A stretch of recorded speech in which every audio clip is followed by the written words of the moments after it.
Afternoon, Councilor Edwards. Afternoon, everyone. We'll get started shortly. I'm just waiting on the list of arrivals, and then we'll go through some housekeeping. Be ready to move.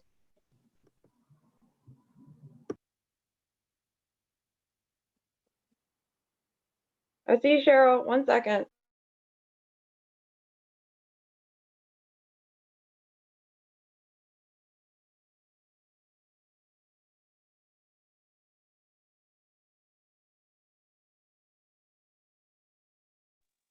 Cheryl, did you have an administrative question, or were you just noting that you're here?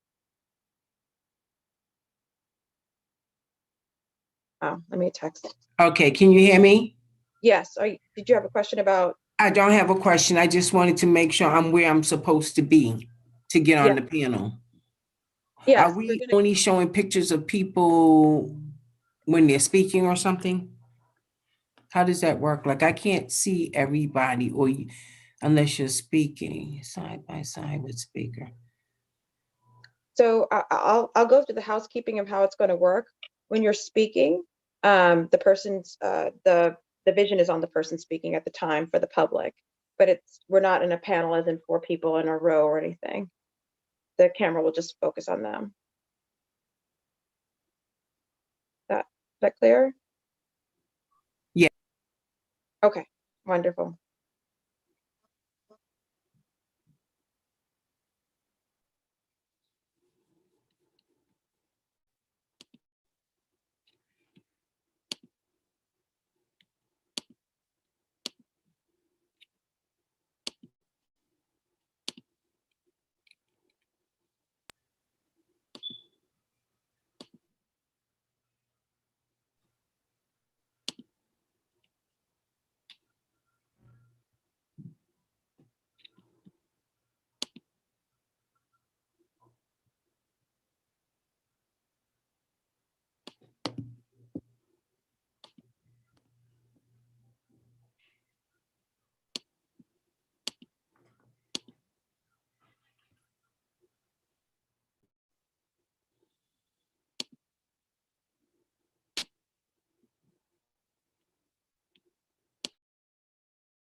All right, guys, we're going to go ahead and get started because we have a lot ahead of us.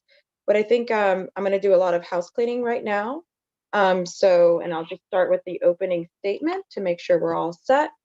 We can go ahead and do that. Okay. Madam Chair? Yes. I'm being told by Tanisha Sullivan that she's in the gallery. Got you. Let me just you know what? I'll make sure I go through again to make sure all the panelists are ready to go. Thank you very much. Anyone else?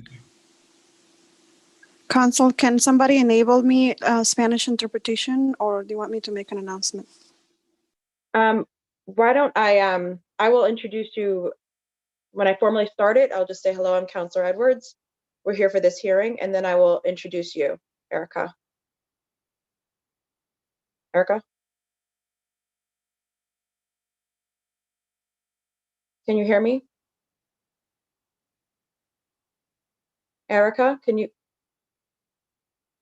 anyone hear me? Am I muted? We can hear you, Madam. I'll hear you. Okay. So for Erica, I'll start it off. We had a lot of house cleaning in front of us, and then but before I get into major details, we'll have Erica start it off so we understand that Spanish interpretation is available. Okay. So what was I doing? Tanisha.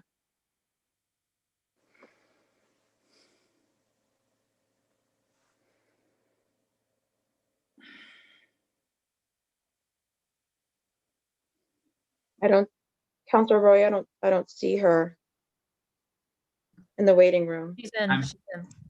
She's in? There you go. Oh, so she's in. We're all set?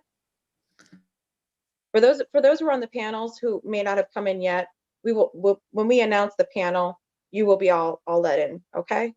So just want to go ahead and get started. All right. Good afternoon. My name is Lydia Edwards. This I'm chair of the Government Operations Committee.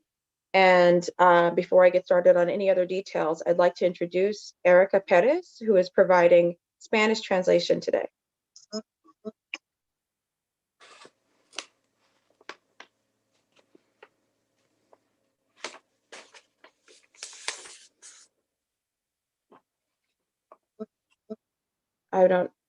I'm so sorry. Maybe it's Erica, are you speaking? Erica, are you still here?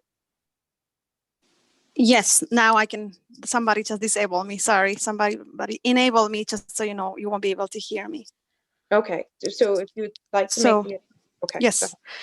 Hola, mi nombre es Erika Pérez y yo voy a ser la traductora, intérprete para la audiencia del día de hoy. Así que si usted está usando su computadora, va a mirar un globito y en el globo usted presiona y escoge español. Si usted está llamando desde su celular y tiene la aplicación de Zoom, va a mirar 3 puntitos y en esos 3 puntitos escoja interpretación de idioma, español y finalizado. Si no hace eso, no lo deja escuchar la interpretación. Hello, my name is Erika Perez. I will be providing Spanish English interpretation today. If you would like to hear someone speaking in Spanish, you want to hear the interpretation, or you will be hearing me. When they enable me, well, you'll see a little glove. Click on the glove, English, choose English, and then you'll be able to hear the Spanish interpretation. If you're calling from your cell phone or you have the app, there's 3 dots there on more, choose language interpretation and English. Thank you. Thank you, Erica. So now we're going to formally start the hearing. We have a lot of housekeeping. I have a lot of formal statements to make. So I just wanted people to know that that's what we're going to do. And in this entire, in that statement, I'll also talk about how we're going to go about this hearing, which we expect to be very long. We have a lot of wonderful people excited to testify about democracy. And I've allotted 4 hours so far for today's conversation. But I want to assure everybody I will stay on until the last person wants to speak. Okay, so as will many of my colleagues, I'm sure. So let's get started. Again, good afternoon, everyone. I'm City Councilor Lydia Edwards. I'm chair of the Committee on Government Operations. It's Tuesday, January 26, 2021. Happy New Year. And we are here today for a virtual hearing on docket 0155, an act relative to the office of mayor in the city of Boston. Councilor Arroyo, this proposal, Councilor Arroyo sponsored this proposal, and it was referred to the committee on January 13, 2021. In accordance with Governor Baker's March 12, 2020 executive order, we're having this hearing via Zoom. This helps us to balance our obligations under open meeting law, but also with the current, the safety of the public to make sure that no one is compromised in trying to participate. The public may watch this meeting via live stream at www.boston.gov/city-council-tv. Will also be rebroadcasted at a later date on Xfinity 8, RCN 82, Verizon 964. For public testimony, written comments may be sent to the committee email at ccc.go@boston.gov and will be made a part of the record and available to all councilors. Quick summary, this is a home rule petition which will amend the city's charter by providing that if a vacancy occurs in the office of mayor in the year of 2021, the president of the city council will become acting mayor for the remainder of the unexpired term. Under current charter provisions, section 13 of the Acts of 1948 is amended. If the office of mayor becomes vacant before March 5th, 2021, the city council would be required to call for a special election to fill that vacancy, as it's written. Today, participating on behalf of the administration are Commissioner Anaida Tavares. Also joining us is Michelle Tassinari, Relief Director of Elections from the Massachusetts Secretary of State's office. We also have a combined panel consisting of, on the same panel. So I intend to go from the administration, the Secretary of State. I believe we also have signed up is the Research Municipal Bureau. We have also individuals from Cheryl Crawford from Mass Vote, Carrie Costello from League of Women Voters, Boston, and Beth Wong from the Massachusetts Voter Table. And I believe Tanisha Sullivan from from the NAACP, and Segun from BECMA, who's also joining us. Sorry if I missed. For some reason, I don't have the same. But my apologies. So before I turn it over to my colleagues to do some brief introductory remarks, I just want to remind everybody, especially my colleagues, this is a hearing. And the key point of hearing is the word hear. We're here today to hear from the public. This should be centered on them. So I will, after we do our quick introduction, the order of what we're going to do will be as follows. We will have the counselors, led by the lead sponsor, speak briefly about this. Then we'll go to public testimony, as was requested by many people, because they would like to be centered, they would like to be heard. I'd like to do at least a half-hour public testimony. And then we'll go to the combined panel, which I mentioned includes the Secretary of State and advocates, and as well as the elections department. Then at that point, after all of that testimony, I'm going to ask my colleagues to do very brief questions in one round. That round of questions can go to whomever spoke. That way we're getting to the heart of the matter. If you don't have any questions, or if you're still making up your mind, I would encourage you to just give that time to the public. Because after our round of questioning, I intend to give the balance of the time, ideally the rest of the 3 hours, to the public to speak. Now I want to just give some quick background so people understand why we're here, why this timing, and what's going on. On January 13th, Councilor Arroyo introduced this home rule petition. On the same day, I said I would have a hearing, a working session, and there will be a vote in a timely manner. Today is the hearing. This Friday at 2 p.m. will be the working session. The vote will be the 3rd of February. We have to do this now because we are not sure of when, or honestly, if the mayor will leave before March 5th. But what we can control is whether we as a community want to have a special election or not. And that is what this conversation is about. There are people speaking why we should or should not have 4 elections in the span of months in 1 year. And that's the overall goal. The working session will be discussing the language. And I encourage people, of course, you can testify to what you would like, but I would encourage people to keep the details, the commas, the concerns, the questions about all of those things for the working session. Why? Because that's a very detailed, down conversation. And I think in order to be really accessible to the public, we want to keep the conversation at the overall question, special or no. I want to make sure that people understand that I take this job very seriously. And I understand that for me, this moment needed to be transparent. It needed to be clear. It needed to be notified. And the conversation needed to be without question. And while I can't control any rumors or concerns about my motives or the council's motives or whatnot, I want to be very clear that this legislation is not proposed to help or hurt anybody. This process is not going through to help or hurt anybody. I want to also be very clear that I'm also aware that who I am means I'm held to a higher standard. And I intend to rise to that standard and that occasion every single time I operate as the government ops chair. And if I have questions about those standards, I will never apologize for asking about them. Today's hearing is a result of questions being answered. This process will go through.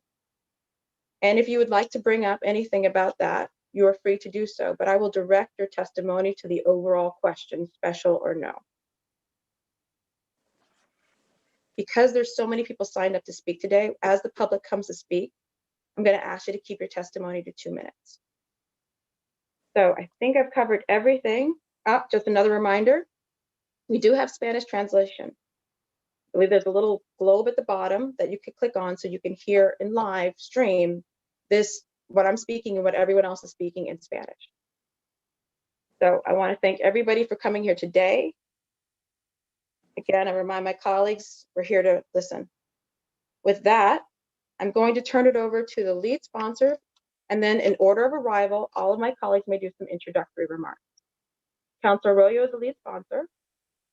He'll be followed by Counselor Flynn, Counselor Flaherty, Counselor Janey, Counselor, well, I'm sorry, I don't know his voice. Counselor Mejia, Counselor Bach, and Counselor O'Malley, and then myself. I'm on, Counselor Edwards. Oh, I'm sorry. I am also Counselor Edwards. Counselor, Skip, remember me, Skip? And I'm here too. I'm looking right at you. My apologies. No worries. So just for folks to understand, this is a Zoom of like with hundreds of people on here, and so that is not without. It's not intentional. If I'm missing something or not seeing something, I'm apologizing in advance. I'm trying to manage a lot. So, and let me just check. I'm sure the text message came in with the next order of arrival, but also here, Counselor Campbell, Counselor Braden, and Counselor Baker. Did I miss any other counselors? Okay, so Counselor Arroyo. Thank you, Madam Chair. And so I'm going to just jump right into it. Having multiple elections for the office of mayor in the same year, in the midst of a pandemic, is a serious threat to the health of our residents and communities. It will certainly contribute to the disenfranchisement of people of color, the disabled, and low-income communities, and would be wasteful and a costly expenditure for the city at a time when our revenues are down and so many critical services are in need of increased funding. Like the chair, I agree that how we do this process is as important as what we do. And with that in mind, it is my hope that we address and we clear up some of the things that have come out of this process. And one of those things was a legal memorandum that was commissioned by the chair, that was authorized for release to the council by the chair, and that was subsequently made public and has created, I think, an air of controversy that we should clear up. I was able to reach out directly to the Massachusetts State Ethics Commission immediately upon receiving this, and within 45 minutes, it was made clear to me that this legal memorandum was based on faulty application of law. And it was be my hope that this chair and this committee will at some point during this process release a memo or release a statement clearing the record and making sure that those errors that were made and that have been documentedly made are corrected. I think that's the correct thing to do. The way that this HRP was created, it was created to address a looming emergency. The charter has two options, an option A and an option B. Option A is if the mayor is to leave before March 5th, we're supposed to have a special election. Option B would be after March 5th, the acting mayor, acting city council president becomes the acting mayor until the conclusion of her term, which is January. What this proposal is it says, let's just do option B. Let's just presume that we're starting as option B after March 5th. Even if he were to leave March 4th, let's just do what it says to do March 5th. Let's not create this special election. The creation of this is actually, I want to be transparent about that process. This was created by the city council legal staff. We put together the language for the HRP. It was then created in partnership after that with the Secretary of State's legal counsel and the city's legal counsel. And they're the ones who did the official language. And here's why that's important. The precedent that we are following is the precedent of Lawrence, Massachusetts. Lawrence, Massachusetts did the very same thing. Their city charter had two options, option A and option B. They went with option B. And that's what we're doing here. We're not rewriting the charter. We're simply saying the charter says to do this after March 5th. That's what we're going to do. That made it through the House, made it through the Senate, was signed by the governor, and just this week was affirmed by the judiciary. That is the precedent that we are following. That's why I will not deviate from the language of that charter, of the home rule petition as it's written, because we have the precedent that this stands not just the test of the legislature and the governor, but also the judiciary. And again, the purpose of this is not to put the thumb on the scale for any one candidate. The purpose of this is to make sure that we are ensuring the health of our residents, our city workers who would have to man the polls 4 times for the same office, and for volunteers. It's for equity on all bases, equity of health, equity of making sure that we're ensuring enfranchisement, and it's also for the stability of the city and ensuring that we're not doing multiple turnovers and multiple transitions in the middle of a state of emergency in the same year. And frankly, finally, and to me, important, but on the bottom of that scale is economics. We are on a downtime in revenues, and we're going to be getting a budget, I believe next month, and then we're going to be shaping that budget over the summer. And we are going to be fighting for youth jobs and for healthcare options and for things like rent appropriations so that we can help assist folks who can't make their rents. And this money would be much better served to do that. And so that is in a nutshell the reason for this and why I'm pushing for this. Thank you, Madam Chair. You're welcome. Counselor Flynn. Thank you. And thank you, Councilor Edwards. Thank you, Councilor Arroyo, for filing this. And thank you again, Councilor Edwards, for your leadership as chair of government operations. I've heard from residents who have expressed to me concerns regarding the proposal to override the charter, bypass a special election. And I also heard from residents who have called attention to the fiscal shape of the city budget crunch we will face in the aftermath or the ongoing COVID-19. Residents are also highlighted the challenges logistically, especially with candidates having to get the required number of signatures for nomination papers during a pandemic, while observing public health guidelines and physical distancing as well. Having a special election can also make it challenging for voter outreach, engaging our immigrant communities who are already heavily impacted by the pandemic. I've heard from many activists in the civil rights and immigration communities that highlighted those issues to me. This is a very important matter for our city and us as a body to consider. I look forward to learning more about the details and logistics about this hearing, about this proposal, and we'll carefully weigh the information. I also want to thank the city election commissioner and her team for being here, and the activists, but I also want to say thank you to the Spanish interpreter and city council staff, central staff, that behind the scenes do tremendous work for our body and for our city. Thank you, Councilor Edwards. Thank you. Counselor Flaherty. Thank you, Madam Chair, obviously for hosting, and for our colleague, Councilor Arroyo, for filing.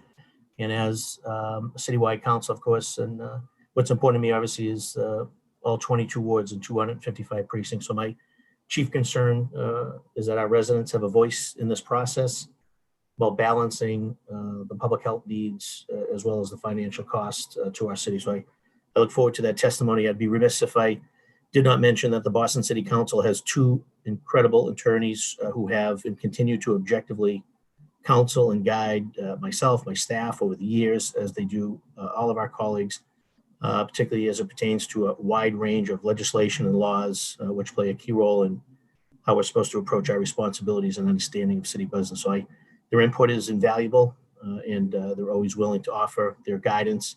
And further, as an attorney myself and as an elected official, I do my best to be open to more than one interpretation of in effect laws and proposed legislation, and being open to feedback and to testimony that we'll hear today from diverse perspectives and stakeholders. So on that note, once again, want to commend the attorneys that we have on our staff, and also commend you, Madam Chair, for doing your due diligence and seeking guidance and feedback from more than one legal mind, and of course to the lead sponsor for his efforts to put this before the council. So and our hope is that after this hearing and/or a potential working session, that the action we'll take will be in the best interest of the residents, all of the residents of the city of Boston who we work for, we serve. And so with that, I have a number of questions, specific questions for the election department at the appropriate time, but we'll cede the remainder of my time back to the chair.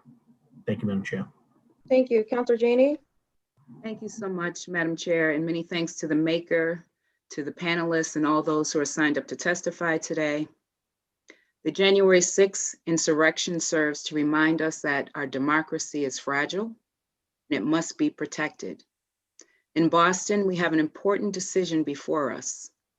Will we fail to act and disenfranchise Black, Latinx, and low-income communities by holding multiple elections that would cost millions of dollars? But even worse, it would jeopardize the health and wellness of our entire city, especially communities already disproportionately impacted by COVID-19. It is rare that people in our city agree, but in this case, Governor Baker, Mayor Walsh, Congresswoman Presley, Secretary Galvin, members of the state legislature, the Boston Elections Department, the Boston Globe Editorial Board, Mass Vote, Right to the City Vote, the NAACP, Amplify Latinx, the Chinese Progressive Association, and countless others all agree that a special election is at best foolish and at worst dangerous. The only disagreement I have heard are from individuals on this body who seemed more concerned about perceived advantages or disadvantages for counselors who may run than the disenfranchisement of voters or the health risk due to COVID or the financial cost or the instability to our city. Ultimately, our focus must be what's best for the residents that we represent and serve, and not what will help or hurt council candidates. For anyone concerned about conflict of interest, the Ethics Commission has the final say and can offer an advisory to anyone with questions. I did just that after reading the advisory that was offered to Councilor Arroyo. And here is what was said about my participation on the matter of docket 0155. And I'll just read a few of the quotes here in the interest of time. So I'm quoting, "You are the president of the Boston City Council. You advised that a home rule petition has been introduced in the City Council that would eliminate the 2021 special election for mayor. You inquired as to whether the conflict of interest law would restrict your participation in the discussion or vote on the home rule petition in light of the fact that as City Council president, you would automatically become the acting mayor upon the mayor's resignation. As we discussed, this matter will not raise any issues for you under the conflict of interest law. Further, this matter will not raise any issue under any other provision of the conflict of interest law, including section 23. Therefore, you may participate in the discussion and the vote on the home rule petition regardless of the fact that you would become acting mayor upon the mayor's resignation and regardless of whether you may consider running in one of the upcoming elections." End quote. The Ethics Commission is available to any of us.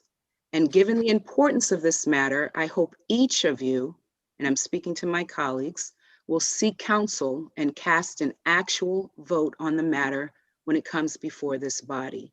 The residents of Boston deserve that much. Thank you. Thank you, Councilor Janey. Councilor Mejia? Yes. Thank you to the chair and to the sponsor. And I just want to give a big shout out to President Council Janey for sharing and clarifying and really helping us understand, because that memo was definitely confusing to me. So thank you for keeping it 100 with us. So I've been having a real hard time with this conversation because I've been someone who always wants to call people in and not just call them out. But you know, I've also been known to do just that. And so if I really want to be true to my authentic self, because I need to advocate for what our people need at this moment in time. We're in the middle of a pandemic and infection rates are higher than they've been. Massachusetts ranks 29 in vaccine distribution, and unless we see some major changes, we're likely to going to stay there. We're also likely to going to see a smaller budget than we did last year, which can put a strain on a lot of our city departments. When looking at all of this, holding an election after an election, after an election, after an election is completely irresponsible. It is financially irresponsible. It is irresponsible for public health, and it is irresponsible to expect voters to decide who their mayor will be in just 120 days. But let's be real. None of the arguments in favor of the special elections have anything to do with public health or financial security or voter turnout. No, they have to do with power. But let me remind everyone who is listening in, this isn't a conversation about power. It's a conversation about people. The people are the ones who will be the most impacted by these special elections. The people are the ones who have the power to choose their next mayor. And it's the people's voice that needs to be front and center in this conversation. We can't sit by the sidelines and wait for a handful of politically savvy people to decide and maneuver how this mayoral race is going to look like. I am in full support of this home rule petition, and I hope to use my voice to serve as a microphone for people to elevate their needs and concerns. And I look forward to this conversation and wanted to just give a quick shout out to all the advocates who have taken the time to submit written testimony and to understand that at the end of the day, we work for you. You put us in office, and just the way that you put us in, you can also take us out. And this is really an opportunity for you to see how people are making decisions upon the things that you deeply care about and whether or not we are actually listening to your concerns. So hold us to task and hold us accountable and make sure that what you want is what we deliver. And if we don't, then you know what to do. Thank you.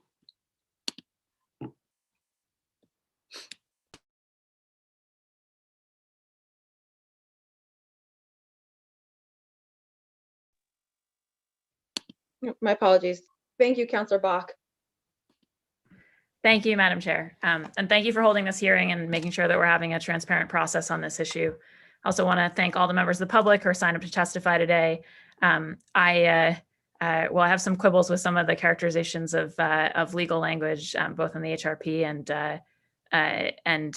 the memo. I think I'm going to limit my comments to the main issue you've asked us to focus on today.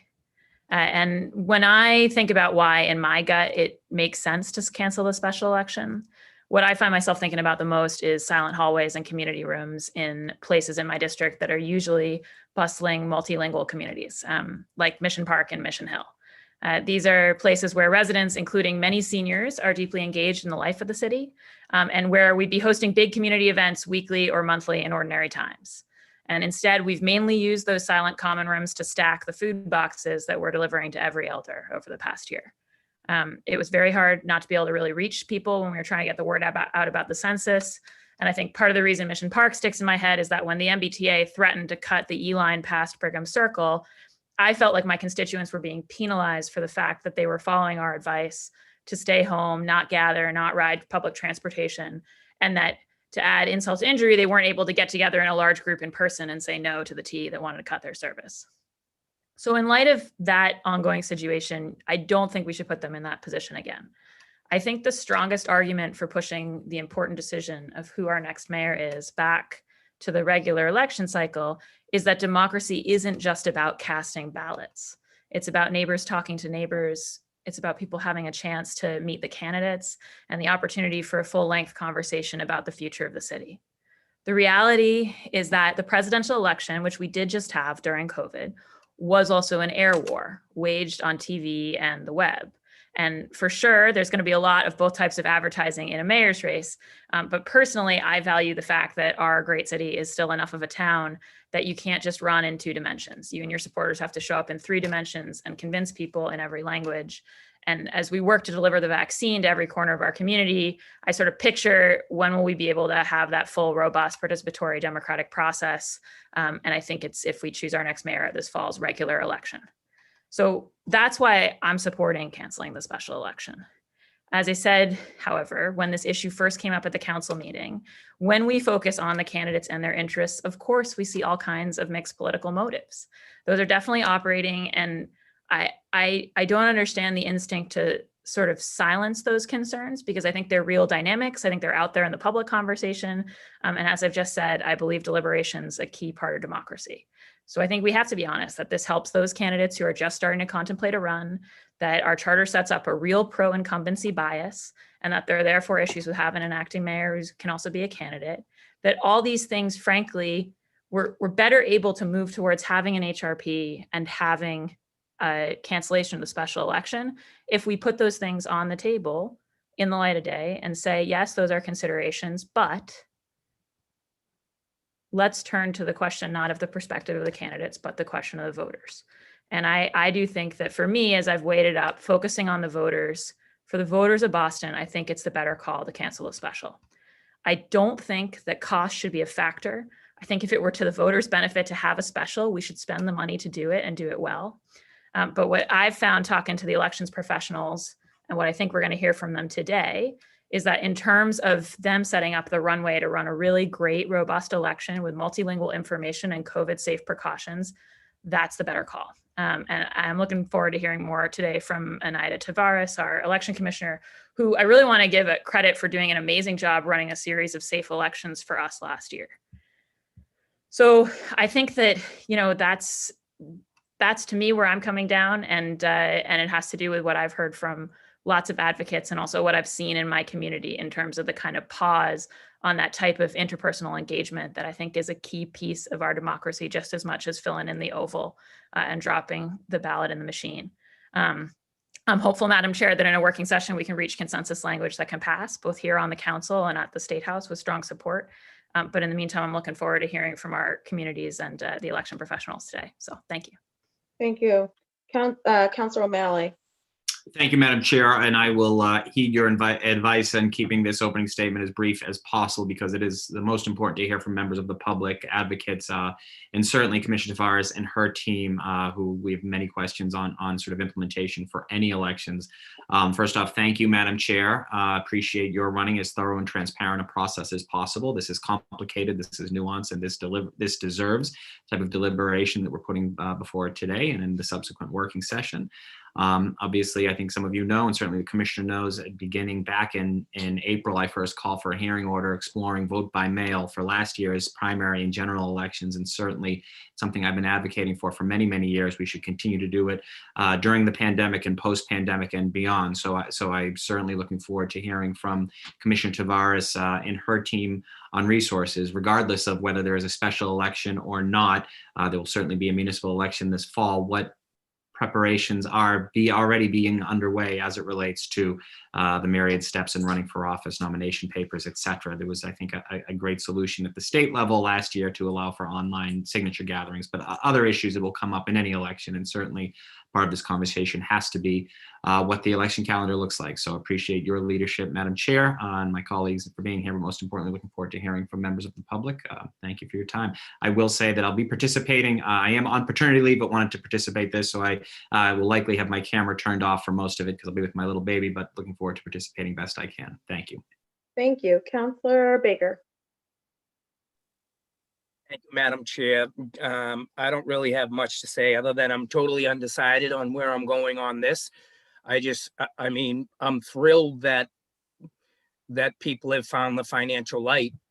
So, I mean, that just makes me happy now that we're gonna think about finances now. So that's all. Thank you. Thank you, Councilor Campbell. Thank you, Councilor Edwards. I'll be very brief so we can give the time so I can give my time to the people. I signed my name onto this. I will be participating in this hearing. I will vote on this. I also want to thank the advocates for their work, my residents. I want to thank you as chair. It has not been easy to navigate this. I want to thank central staff as well. And that's all I have to say. Thank you very much. Thank you. Councilor Braden. Thank you, Madam Chair, and thank you also to Councillor Arroyo for sponsoring this HRP. I also want to thank all our central staff and for the incredible work that they do every day behind the scenes. Like my previous speaker, Councillor Campbell, I really feel that it's important to hear from the folks, our public, who want to participate in this very important conversation. I look forward to the testimony from our election specialists, our elections department from the state level, and I look forward to the conversation. Thank you so much. Thank you. And I'll just briefly say I want to thank central staff. I want to thank them for answering any questions that I had. I want to thank everybody for seeking the advice that they needed from the State Ethics Commission. As Councillor Janey noted, they are the final word. So whatever word and advice they got, I'm happy that they received it. As for the current matter where I'd like the conversation to stay today, again, it's about special or no, why or why not. And I have heard from some people who really frame the conversation as follow the charter or don't, or change the rules or don't. And I think that's very narrow in the understanding and focus of what's really in front of us.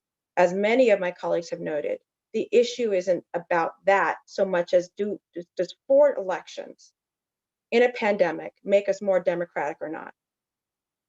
That's the question. And I, so far, have not had an answer as to how that we are more democratic that way. Yes, there are many issues, political concerns, weighing candidates in this house, outside of this house, so on and so forth. And all of those things may come out in this hearing. But I think for us and today, this conversation, as the framer noted, or excuse me, as the sponsor noted, and as several colleagues noted, the question today is not about the internal politics. It's not about the external politics. It's about democracy and safety and how we balance both in electing our next mayor. So, as I stated before, we were going to do some brief comments from the public because per request actually from the public, they wanted to come, they asked to go forward because they felt that many times they're put last. This is centered on their understanding of democracy. It's 3:41. I'm going to try and give about a half hour or so of just public testimony. And the more people who stick within the 2-minute limit, the more people we can have speak. And then we're going to go to the combined admin advocacy panel. And then after that, colleagues, you get back in your time. We'll go through the one round of quick, I hope ideal quick questions to the panelists. I don't think 5 minutes per is it appropriate at this time. We're talking about just an hour of us talking.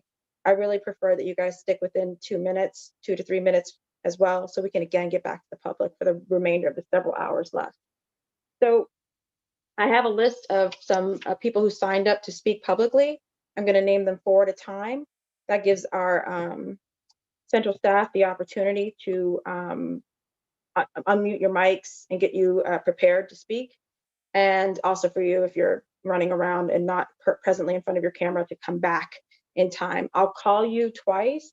If you're not there, if you're not put on, or if you're not available, then I'm going to put you towards the end. I will try my best to check text messages and emails if you're running late, but please, I prefer you stay in if you signed up.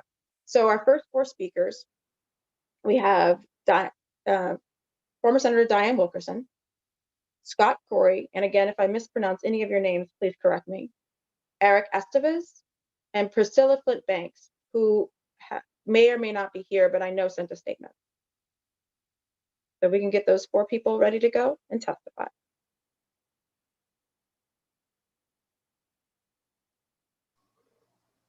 Madam Chair, would you like me to go? Yes, ma'am. Thank you very much. Thank you, Madam Chair, and the sponsor of this home rule petition, Councilor Arroyo. I want to be mindful of everyone's time, so let me get right to it. As you all know, among other things, I served for 16 years in the state Senate. 12 of those years I spent as the chair of state administration, solely responsible for handling home rule petitions filed by every single one of the 351 cities and towns. So I know a little bit about the process. And we've had some that worked well. We've had some we had to turn back. And so I'm not going to bore you with that because I think that is one of those working session discussions. And if I can be helpful, I will. But I want to say this. I support the petition that would allow Boston to forego a special election for the purpose of electing an acting mayor for 4 months for 3 reasons. Not only is the city as a whole surging and about to embark on a whole new world of new viruses, the new virulent one announced yesterday actually from Brazil. And we talked about UK, we talked about South Africa, and now we have to add Brazil to that list. But particularly for me, spending much of my time right now on COVID-19 in the Black community, what I want the councilors to know is that the positivity rate in Roxbury's 02119 right now is 14.3%. Mattapan is at 13.2. 02121 in Dorchester is in the 13th percentile. The communities where Black people populate in this city all have positivity rates of more than 11%. If you recall, it was 5% was the trigger to close our schools. We're almost 3 times that rate and counting. So not only are we surging, but we're also in a fight with the Commonwealth of Massachusetts about even our ability to get vaccine sites. So we are not as fortunate as some communities where we have all of the virus, we have the surging, And yet the Commonwealth decides to put the first vaccine site in South Boston. And so I understand that some people would be more comfortable than others. We are scared to death, and that is not an exaggeration. And so the disparities are real. And so we have to be that much more concerned about unnecessarily exposing our disabled population, our seniors. It was a long planned production to get them to be able to be involved in the November 3rd general election. We don't even have those options because we have no mail-in for this process. The second reason why I said that there were 3 reasons. It humors me to hear people say that they think that one of the reasons are political. I think Councillor Bach said it right. Well, why not? There's nothing wrong with that. How about this is politics? And so the fact that there may be some political factoring, that doesn't bother me, doesn't offend me. I just hope that in the end that this council would make their decision based on what's best for the people. I think the third is, to the councilors, I would say, do you want to be that guy? Do you want to be that girl? Do you want to be that counselor that's held responsible for endangering the lives for so many people of color? Because that's what it gets down to me. That's the decision you have to make. This is real. There may be a lot of other issues.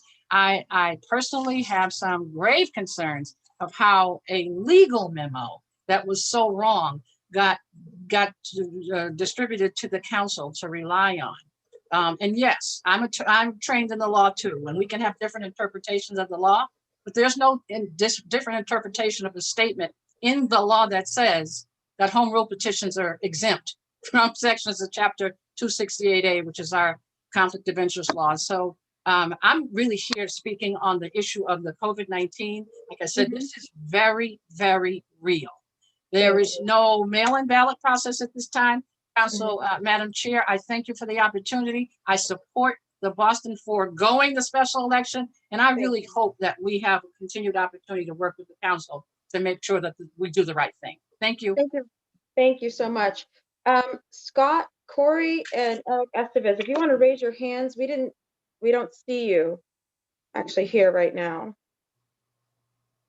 But for those of you, when I call your name, raise your hand so we can pull you in. But right now we don't see those two.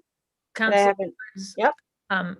Estevez might be under the Lenny Zachem Fund label. There's someone with their hand raised. Mr. Corey or Mr. Estevez? Yeah. Estevez. Oh, I'm sorry. So, I'm sorry. You're saying Eric Estevez is under the Lenny Zachem Fund? That's what I suspect. Yes. My apologies. We'll go ahead and unmute the Lenny Zachem Fund.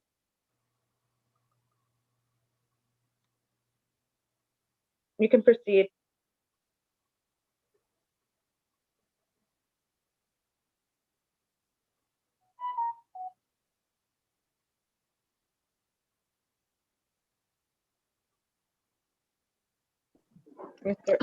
Sorry, I couldn't unmute myself and rename myself. I have the floor. Yes, you do. 2 minutes. Yes, thank you. My name is Eric Estevez. I'm a resident of Roxbury. I echo many calls from the community spanning a wide range of races, ethnicities, neighborhoods to vote yes for this home rule petition with no amendments to avoid the special election. For me, I'll start and end with this refrain of focus. In business, sports, education, and the military, preparedness and contingency planning are critical. So regardless of how fast the confirmation process moves, I think we would be remiss to not be prepared. So to focus on preparation. Passing this legislation promptly so it can move through the State House is of utmost importance. We've already seen this occur locally in Lawrence and across the country in many other cities who have acknowledged the extremely extenuating circumstances that exist with holding elections during an ongoing global public health pandemic. Focus on precedent. Frankly, it is also my hope that there is an increase in political will across the entire council to truly inspect and assess the many ways in which the city charter should be updated to reflect current realities. That's a focus on policy. When passed, this home rule petition will result in greater stability and a more equitable, safer, and fiscally responsible mayoral election. Holding a special election could lead to possibly as many as 4 different individuals serving as mayor between now and January 20 2022. This city needs continuity, stable leadership, and sensible transition planning during all of this uncertainty as a focus on stability. High participation in 2 safe elections leads to greater public trust.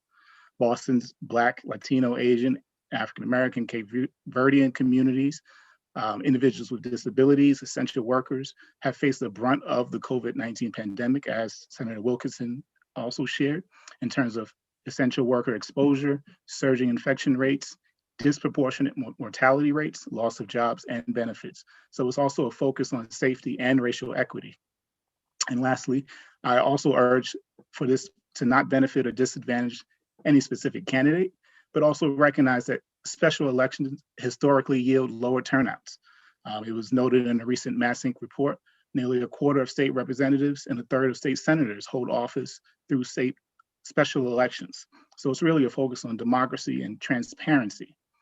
And lastly, the expiration of vote by mail means that there are limited voting options because those expanded early voting options will expire on March 31st. And you'll hear from more folks on the panel to elaborate. But I thank you and I cede my time.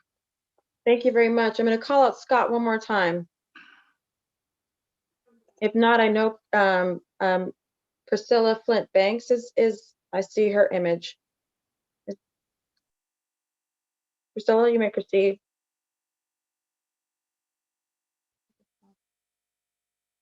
Priscilla, we unmute her mic. Hello. Okay. I'm sorry, I'm multitasking here. Can you hear me? Yes. Hello, everybody. I'm multitasking here. I'm sorry. How's everybody doing? Thank you. Hello, Julia. How you doing? It's good to see everybody. I really appreciate having this hearing. So I'm just going to read my statement very quickly, and then I just want to thank everybody who's on here. So good afternoon, City Councilors. Thank you for having this hearing. My name is Priscilla Flint Banks. I am the co-founder and director of the Black Economic Justice Institute, a nonprofit organization that advocates for good jobs and fair housing in our communities, Roxbury, Dorchester, and Mattapan. BG was created 9 years ago when we saw the injustice of the construction industry. My husband, Brother Lowe, and I have been advocating and bringing attention to the lack of compliance of the Boston Resident Job Policy and continues this work for change. BG is also the convener for the Black Boston COVID-19 Coalition, a coalition of over 200 individuals and organizations that are working together to support and assist our communities to make sure we are getting the education, resources, and services that we need during this pandemic. I am here today to ask you to please pass this homeroom petition and give it to the State House as soon as possible. Our neighbors and family members are suffering, dying, and falling very ill. We are doing all we can to keep our seniors and young people safe and fed. Our community does not want a special election. There are several sound reasons not to have it. We need stable leadership during the uncertainty of the COVID-19 pandemic and recovery. Having a special election 2 months before the primary is going to cause more havoc and craziness, leaving our city not represented in the way we should because half of the city councilors are running for mayor. We believe all the people of color, the disabled, and the low and moderate income residents must have a voice in determining who will be our next mayor, and having this special election will not allow that. Having 4 elections in 5 months during COVID-19, in my opinion, is insane. I don't know who can think this is a good idea. The past year was one of the worst for a lot of us because of COVID-19. I personally lost my mom and other members of my family and friends. Putting such a burden on the residents of Boston is unfair, unkind, and unreasonable. I ask you to please think about what would happen if this special election takes place. Thank you. And I did send you all the city councils a copy of my testimony. Thank you. Yeah. Just checking. Are we okay? Checking on the Spanish translation.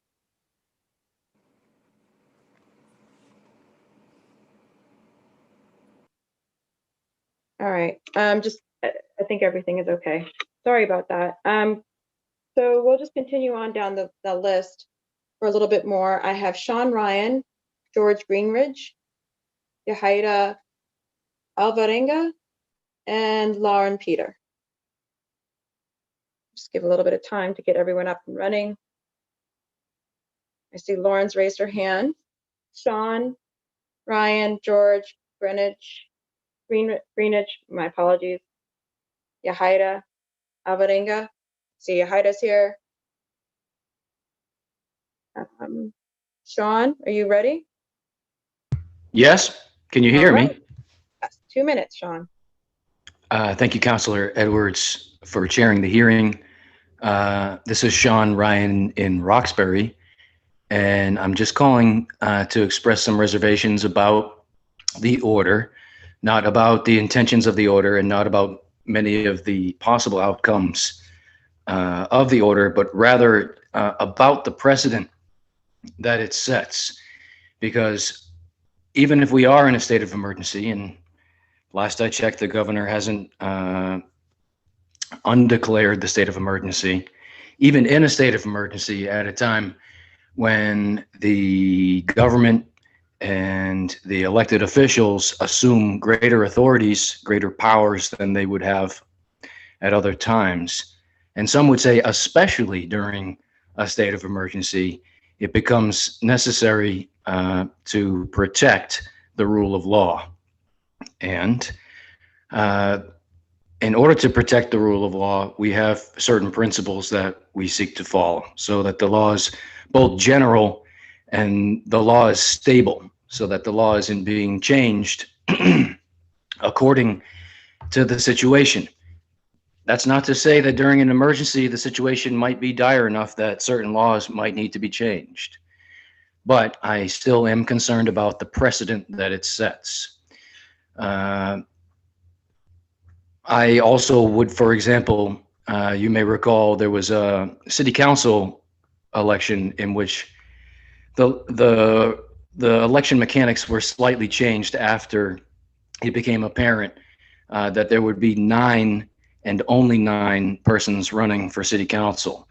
So this was a decade or 2 ago, and so I would also be opposed to something like that. That being said, the race hasn't started. I don't think that there's anything wrong with being able to file a home rule petition if that is how you think the people of Boston will be best served. I just want to be on record noting that I don't like the precedent that it sets about changing election law, even to serve high goals like the goals of public health and the goals of social justice. I think that we ought to, in most cases, follow the law as it's written, and then if we have a problem with the law, then go through certain processes and not rush and not appeal to certain things like expediency and things like that.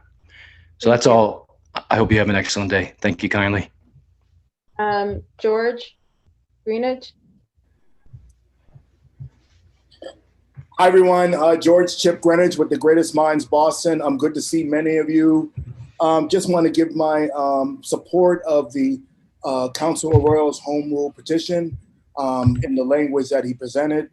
Just to let everyone know that the Greatest Minds has been around since 2008 and has hosted many different convening sessions for local candidates to be involved with the community. We've had one-on-one sessions with mayor candidates. We have had a city council at large candidate sessions where candidates have been able to meet with different people from across the city to meet them one-on-one, and also individual support for at large and District 7 positions where we were able to bring the community out and have those conversations. Those conversations are very crucial for our residents to get to know each other, for them to hear from candidates that have never, ever, might not have gotten the chance to even have the breadth or depth to even have a conversation with the community.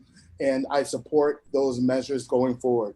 I also want to thank several of the councilors that have been involved in our past discussions, and also our past mayor. Mayor Menino has attended these events. Mayor Walsh has attended our events, our community events. And also I got to give a shout out to Michael Flaherty, who also ran for mayor at one point and also participated in all those events. And we really appreciate it.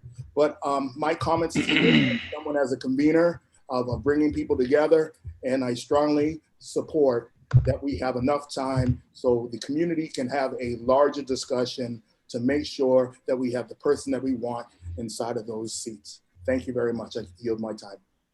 Thanks, Chip. Oh, and also a big shout out to Julia, Councilor Julia, for her support as well. Thank you. Thank you. And thank you for staying under your 2 minutes, being a perfect example of how you can testify and also stay under 2 minutes. Let's see. Sorry, I'm not technical difficulties. Up next, Yahida, who is on camera, and then Lauren Peter. We also have Representative El Aguardo and Representative Russell Holmes, and then Matt McCloskey. Great. Should I start? Yes, please. Okay, great. Good afternoon. My name is Yahara Alvarenga, and I have been a resident of East Boston since 2014 when I first came from El Salvador. As a young community leader who is representing Sociedad Latina and as an alumni and advocacy cohort member, I would like to start this off by saying thank you for giving me the great honor to use my voice for the Boston Latino community and the ones who don't have one here today. I'm here today to advocate for our city councilors to vote in support of the petition to bypass the special election proposed by the city councilor Ricardo Arroyo. We need to move forward with a single official election for mayor in November due to the following circumstances that affect our residents of Boston. First of all, this is a matter of racial equity because Black, Indigenous, and people of color in communities have faced the most negative impact of the COVID-19 pandemic. In this critical moment when our city has awoken to the importance of focusing on equity, we believe that Black, Indigenous, and Latinx communities, immigrants, people with disabilities, low-income people, and essential workers must have a voice when selecting the next mayor of Boston. With all due respect, I would like to ask every single member of the city council to picture yourself as the voters of our districts. Would it make sense to have only one election for mayor? This will make it a smoother voting process for these communities who have been historically disenfranchised in the voting process. I believe this result will positively impact our community, which is the obligation of the members of this council. Secondly, I would like to remind you that the vote by mail and expanded early voting will expire on March 31st. With the expiration of the vote by mail and expanded early voting, the special election will likely rely on in-person voting. Holding 2 additional elections in indoor venues creates an unnecessary risk for spreading COVID-19. Isn't this something to be mindful of? As a young leader, I believe that the community safety and well-being should be the priority. Last but not least, we have the obligation and duty to think about the immense cost of holding a special election. Because the city must hold a preliminary and a general election, holding 2 citywide special elections will cost about $3 million. Thousands of Boston residents are facing financial hardships during the COVID-19 pandemic. In the city, it's only now receiving meaningful federal aid for the first time in months. The special elections are an avoidable cost during a time of immense financial need for individual residents and the city itself. Right now, many residents are in special financial and personal needs that must be supported by the council as a right. To finish this off, I would like to respectfully ask you to think about the residents of your district when making the decision on bypassing the special election. It is imperative that you consider the financial and safety implications of this decision. We must think about the positive and negative consequences that our actions create for our community members. Once again, I would like to thank you for giving me the chance to speak with you today. Thank you. Lauren Peter. Hello, thank you for giving me a chance to talk today. Am I able to be heard? Okay, good. I am a Boston resident. I live in Roslindale. Thank you, Councilor Arroyo, for bringing this petition forward. I am also a Boston public school parent, and I am speaking today in support of this petition. I think that, especially as a Boston Public School parent, I believe very strongly that our parents and communities that need to be served with in equitable ways are not being seen currently. And I don't think that we are served well by having special elections. And I really would like to see that money that we would be spending on a special election sent somewhere to, I don't know, give our teachers more PPE or something like that. So I'm going to leave it there, just speaking very strongly in support of this petition. Thank you. Thank you. We're going to go till 4:15. So I have Representative Elaguardo, then Representative Russell Holmes, then Matt McCloskey, and Nora McManus Vincent. And I think that'll close it out till 4:15. And then we will go to the admin / advocate panel. Excuse me. Representative Nika Elaguardo.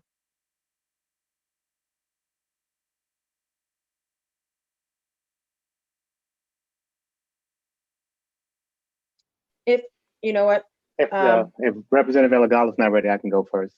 Go ahead, Councilor Representative Holmes. Okay, thank you to all the city council members and to, of course, the public. So thankful to have this opportunity. I'm going to just try my best to not repeat anything we've already heard. Just to begin with, I am an absolute adamant and strong supporter that this should move forward. As you heard earlier today, there has been an advantage that has been given in the House and the Senate, as the Mass Inc. report was mentioned about how many folks have come in the House and how many folks have come in the Senate. Many from the Senate, many members of the Senate, are actually the members who were previously in the House, who then took advantage of this special election opportunity and jumped immediately from the House over into the Senate. And that's how we got to the large number of 1/3 of the senators. And so I have a bill in at the state level that I'm going to again look to file this year to end special elections in general, period. So this is when I hear these folks say, hey, why don't we not change the rule of the game as the game is being played on in cycle. Some of us are recognizing that this is a racist and structurally racist process from the beginning. And sometimes it takes an issue like the mayor leaving for us to finally be able to address issues that are structurally racist. This is one of them.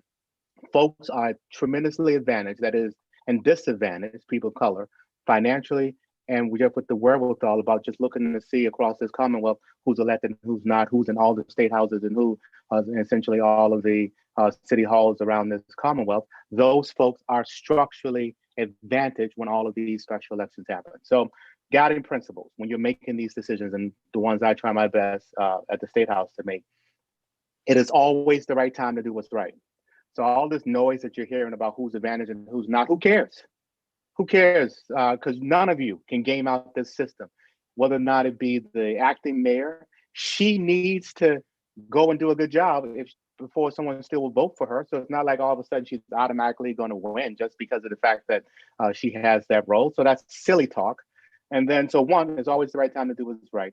And the second thing is that talent is distributed equally across race, ethnicity, gender, class, whomever it may be. But the problem is we don't have opportunities distributed equally in society. And this here is exactly what the problem is, where we talk about we have very talented people. We need communities to absolutely have this thorough vetting of all of our candidates. And we need to be able to have an opportunity over the next 6, 7, 8, 9 months to have that thorough vetting. So all the things you have heard already before, I agree with. There's not a single one of them other than the one person who I've heard today said they're most concerned about changing the rules of the game. That to me still is not a valid reason. I represent the blackest state representative district in this Commonwealth. I represent the second most district of diversity in this Commonwealth. 91.2% of my district is of color. And I can tell you there is not a single person I've heard from in my district that believes that it is in our advantage to go and now have 4 elections potentially over the next 3 or 4 months. So I'm here to strongly advocate that you make a decision as a group to send this bill to us this petition to us as soon as possible. If I don't care who you send it to me. I don't care who you send it to. I will advocate as strongly as possible to get it done as soon as I can. Look forward to hearing from the commissioner and from the folks at the Secretary of State, because I can tell you now, before I heard anything from them, this is a hard thing to even try to even put together, even in thought. And I do want mail-in ballots. So when you think about what it is we're trying to do, I would just say we had someone sue today for that game that's happening with the former speaker's race, where he sits there, he comes out, decides he's going to leave, never even decided to serve one day. So he games the system, and then one of the people who are actually running today sued and said, hey, I can't even get the 150 votes that I need to get on the ballot. So if this person couldn't get 150 votes, imagine the disadvantages that it's going to have to come up when you need thousands of votes. Thank you so much. I know I'm past my 2 minutes. Have a great day. Thank you so much, Representative. I'll check again from Representative Alaguardo. I think she's going to try and come in at 4:30 around that time. So if we're going to we'll just keep going. Matt McCloskey, Nora McManus, Vincent. Hi. Yeah, hi. Great. Hi, Matt McCloskey. I live in Roslindale. I'm a member of the steering committee of Progressive West Rocks Roslindale. I'll try to stay short and not repeat all the excellent points many other people have made. I'd like to urge the council to support Councilor Arroyo's petition to eliminate the special election. The public health and practical concerns are too immediate to complicate the simple vote to prevent 2 additional elections during a pandemic under extremely short notice. Conducting an election without the ability to have mail-in or absentee voting in these conditions is incredibly irresponsible, particularly when this is for a seat that will only be filled briefly. I'd like to ask the council to refrain from adding additional details to the petition that could cause any complications for passage at the State House. That said, I'd also like to voice support for changing the charter in the future to prevent issues like this from coming up, but in a way that's thoughtful, takes into account the electoral practicalities and processes, but does not delay solving the immediate problem of conducting an election in a pandemic. And I'll see you the rest of my time. Thank you. Thank you. Another shining example of someone who makes great points under 2 minutes. Nora McManus, Vincent, and I think I have Katie Cole, or I'm so sorry, Katie Cole afterwards. Hi, thanks, Councilor Edwards. My name is Nora McManus Vincent. Everyone before me was so fast, I barely had time to get my notes together. I live in West Roxbury, and I am strongly in favor of Councilor Arroyo's home rule petition and urge the councilors who are on the fence, undecided, to vote in favor of it. I don't want to repeat what the people before me have said and will say after me about voter disenfranchisement, about public health, about the logistics of this. I think lots of folks are gonna raise those points. I guess I want to talk to the folks who are undecided. I guess I would ask you to ask yourselves something that I try to ask myself when I'm trying to learn something new. And it's what would you need to know or understand in order to consider changing your mind? I think that here is going to be really important. What is it that you're missing? And I hope that you can hear the folks who are going to talk today, and really consider where they're coming from. Thanks. Thank you very much. Well, I'm going to keep going a little bit more. I'm going to try and wait for Councilor Representative Alaguardo. So I have, and I apologize, I have RE period Katie Cole,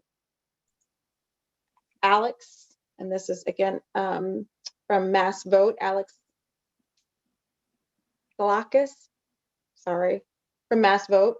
I have a representative from the North American Indian Center of Boston signed up. And then I have Maud Hurd from the New England United for Justice. Good afternoon. Hi, my name is Reverend Katie Cole. I'm the Associate Pastor at Fourth Presbyterian Church of South Boston. And I am a resident of Jamaica Plain and speaking on behalf of GBIO, the Greater Boston Interfaith Organization. GBIO petitions the council to approve the home rule petition avoiding a special election to replace Mayor Marty Walsh if he's to leave his office before March 5th.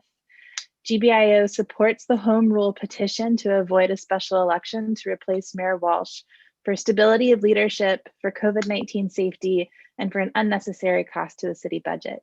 For our stability of leadership, holding a special mayoral election may lead to 4 people serving as a mayor between February 2021 and January 2022. We need stable leadership during this uncertainty of COVID-19 pandemic and recovery. For COVID-19 safety, with the expiration of vote by mail and expanded early voting on March 31st, the special election would likely rely on in-person voting. Holding 2 additional elections in indoor venues creates an unnecessary risk for spreading COVID-19. And it could also affect the voter turnout numbers as people are afraid of this. And for unnecessary cost to city budget. Because the city must hold a preliminary and a general election, holding two citywide special elections would cost about $3 million. Thousands of Boston residents are facing financial hardship during COVID-19 pandemic, and the city is only now receiving meaningful federal aid for the first time in months. Special elections are an unavoidable cost during a time of immense financial need for the individual residents in the city itself. So Boston residents depend on bold city leadership, sound management of our finances and resources, and a solution to getting this pandemic under control. A special election distracts from this critical leadership need. Please vote in favor to approve the home rule petition and override a special election. Thank you. Thank you. Alec? Apologies for any confusion, Chairwoman. I waived my time. Cheryl from Massville will be speaking later, so thank you. Absolutely. Thank you very much. The North American Indian Center of Boston.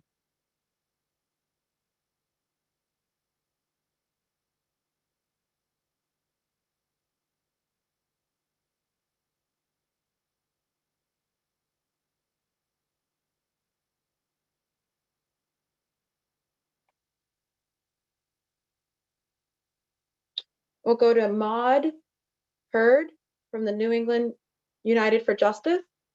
And if the North American Indian Center for Boston comes on, please let me know. Good afternoon, City Council, and thank you for this time today on this important issue regarding the home rule petition to stop special election in the city of Boston. We also want to thank Councilor Rohrer for his leadership on this issue, and to the many councilors that we hope will do the right thing in this matter. My name is Maud Hurd. I'm a Dorchester resident, a longtime civil rights leader here in Boston and across the country. And I'm proud to be a proud president of New England United for Justice. New England United for Justice is a 10-year-old community-based organization in Boston. And we work on direct action, direct advocacy, community organizing, leadership development, and neighborhood empowerment on a variety of issues. Our work is centered around housing stability, workers' rights, child care, civic engagement, and due to the continue of the COVID-19, we have been on the finalizing our support around neighborhood and on issues around food access to PPE and cleaning supplies and other benefits that support our neighborhood. We, last year, New England United for Justice joined the city effort in the Census Equity and Coalition to ensure that residents were part of the 2020 count. Even though the pandemic and our community infrastructure is part of what we do best. We have continued to, our work have continued to work around the housing justice. And last year we joined the city efforts, as I said before, on the equity to around the census counting. Elders have thought of the right to vote, our right to participate in the democratic process as women, as Black and Indigenous women of color. We have fought to ensure our voices was heard and that the ballot box that policy put into place and the fair access to the board. Our community have suffered very seriously from COVID-19. New England United for Justice is continuing to work. We work on trying to maintain, excuse me, I'm sorry. I'm reading this stuff here. Our community has continued to work. Our elders have brought forth the right to vote, the right to participate in the democratic process as women, as Black, Indigenous, and for people of color. We have fought to ensure our voters were heard, our voices were heard at the ballot box, and that policies put in place are fair across the board. Our community have faced the blunt of the COVID-19 epidemic. It is your response, if you are responsible for protecting our city and protecting our residents within our neighborhood. We are experiencing a vote by mail, especially the voting by mail, and it's gonna, all this is ending on March 31st. Being a senior myself, having a hard time getting around, it's gonna make it very difficult for a lot of us to get to a poll where we could vote. So we stand today to say we do not want a special election and need your leadership to pass an expedited and home rule petition to protect our voices. And we want you to put health and equity first. And thank you for your time, and I yield back to rest. Thank you. I believe it's Jean-Luc Pieriti from the North American Indian Center of Boston. Just calling you if you want to raise your hand. We may not have your under the name or not being. Okay. Judy Roderick, New England United for Justice. Fatima Ali Salam.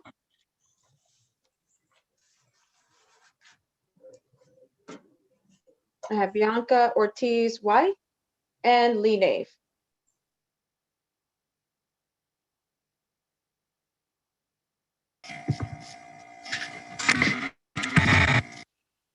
Can you hear me? So first, Judy Roderick of the New England United for Justice. Fatima.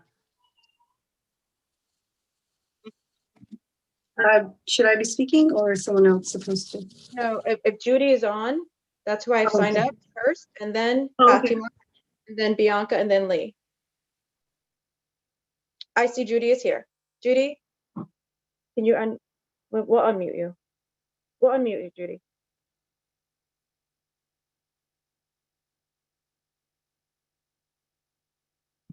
There we go. Okay. Good afternoon. My name is Judith Roderick. I'm a voter, a Mattapian resident, and a member of New England United for Justice. I'm here today to support the passage of docket number 0155, Home Rule Petition. I would like to thank Councilor Ricardo Arroyo for his wise thinking in calling this hearing.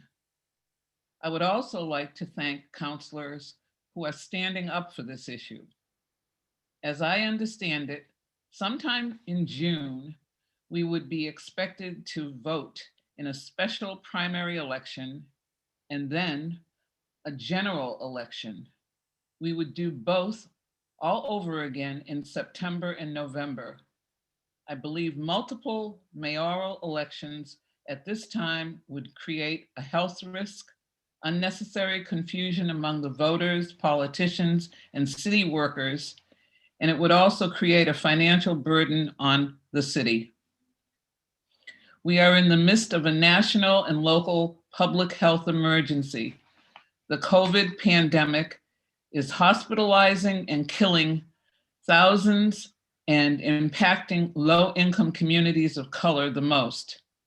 Unnecessary multiple elections would mean you are putting your citizens at risk of catching and spreading COVID. Think about it. This goes against all the stay safe measures we have been faithfully following in an effort to keep ourselves, our families, and our friends safe and alive.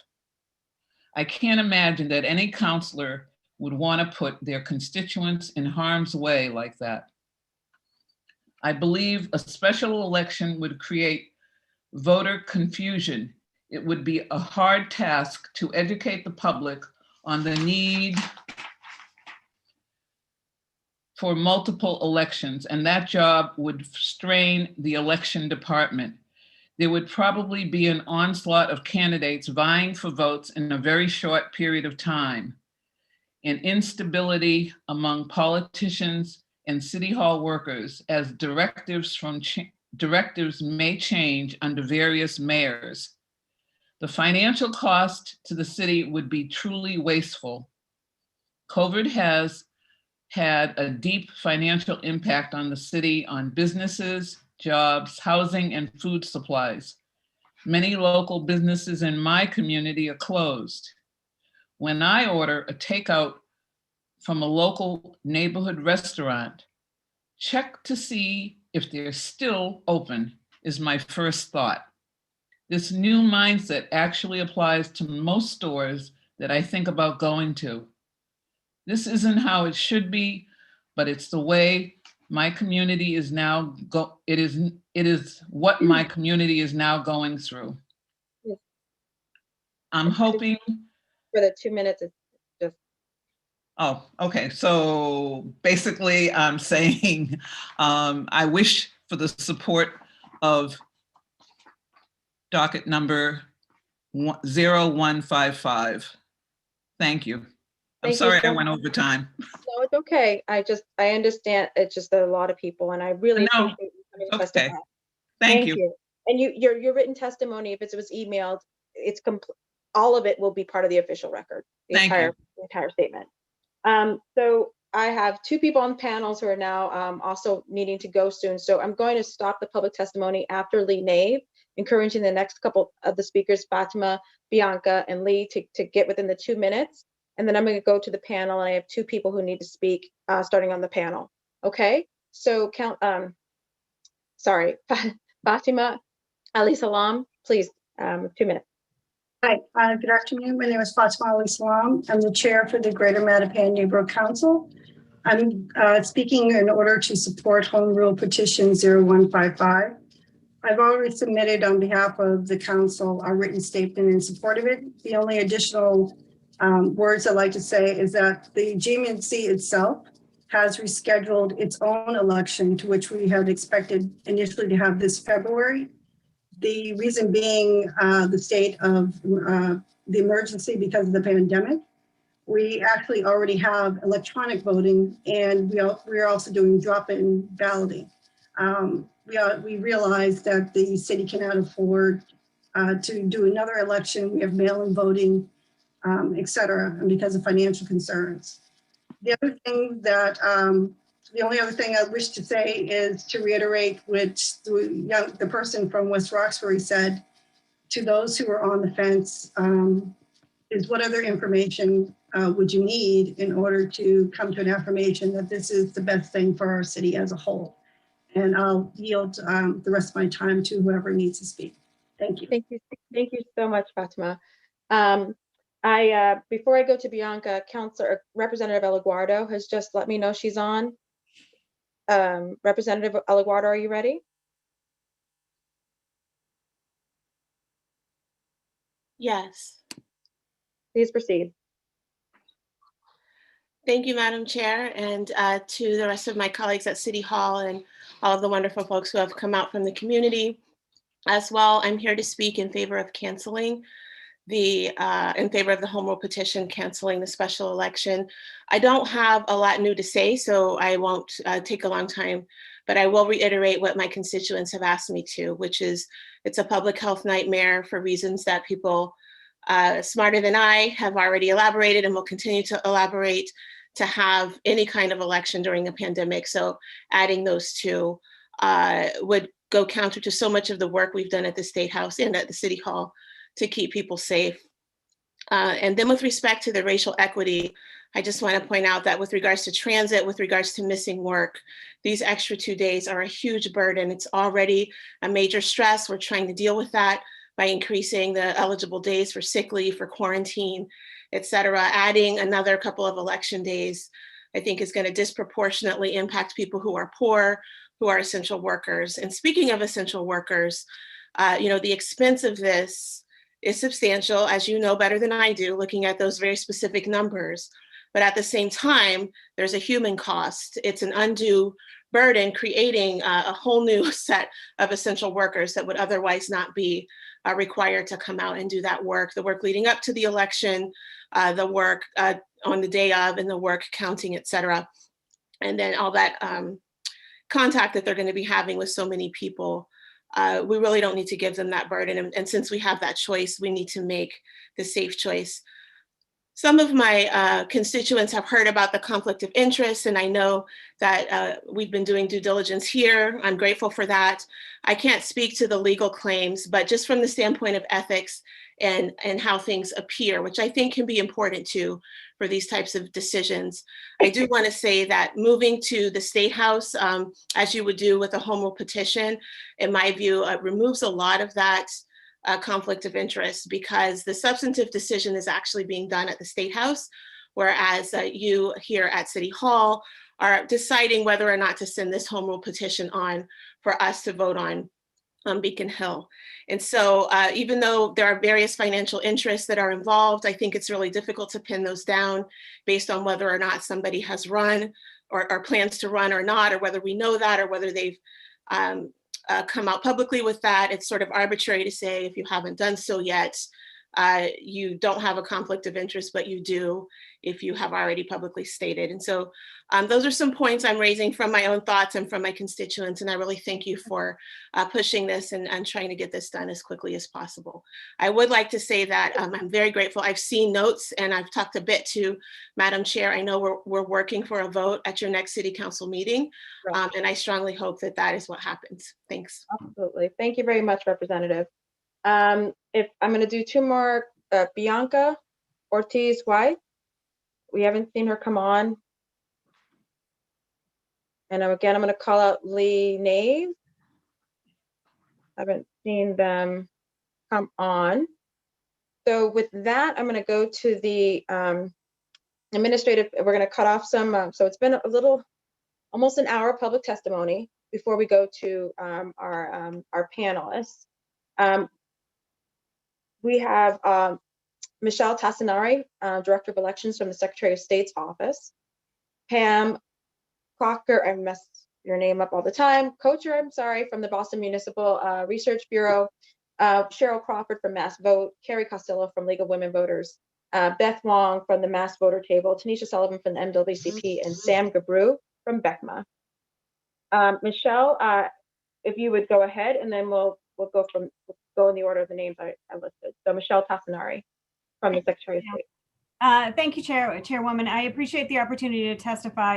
And I have had conversations with some of the counselors, both before the order was initially introduced to the council.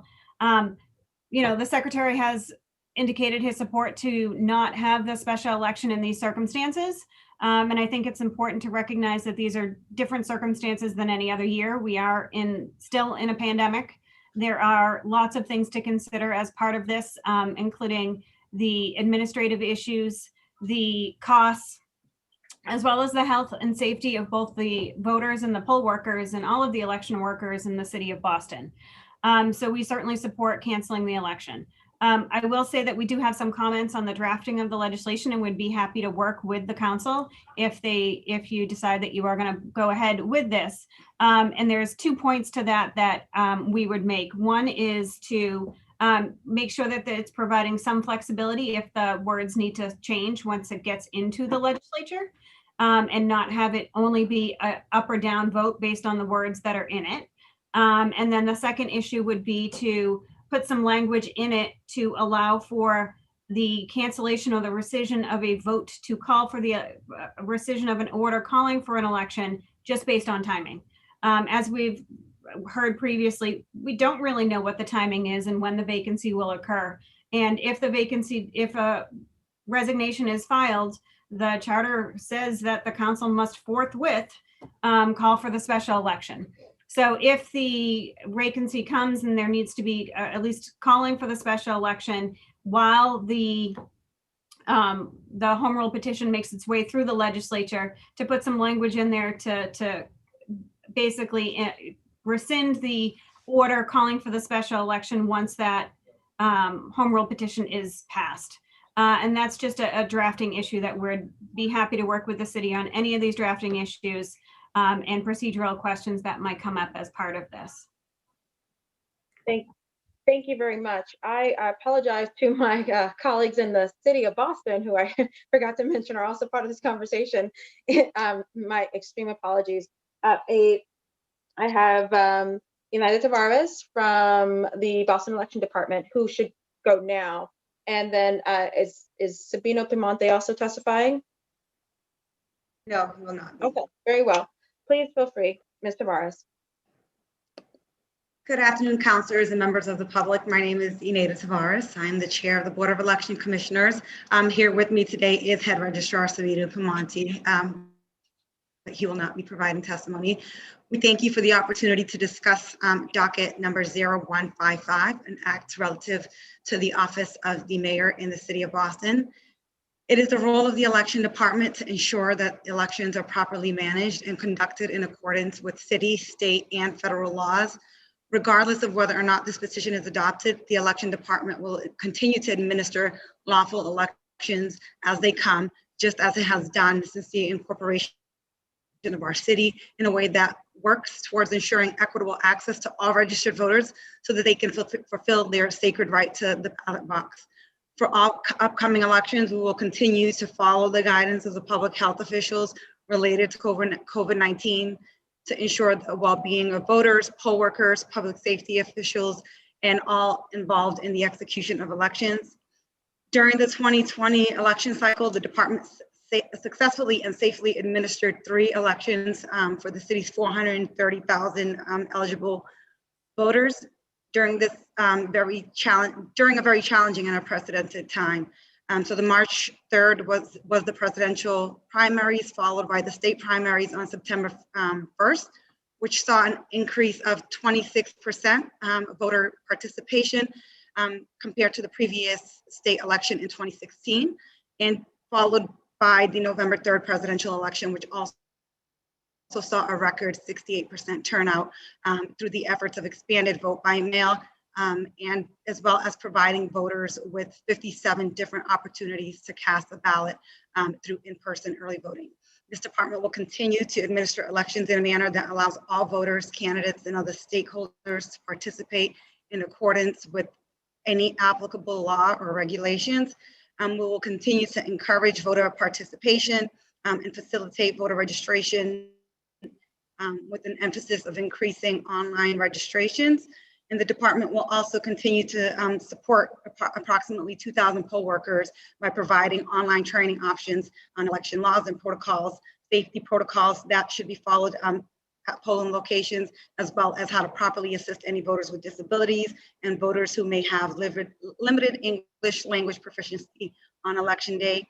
We will continue to enhance our efforts to recruit workers by increasing online promotion and applications, working with other city agencies, and leveraging community partners and organizations. We are here and happy to answer any questions relative to the administration of elections, and thank you for the opportunity. Thank you. We then could go to, I think I have Pam from the, Pam, correct my pronunciation of your last name, Pam, and the Boston Municipal Research Bureau. Yes, thank you, Chair Edwards, and hello to Vice Chair Flaherty and members of the committee.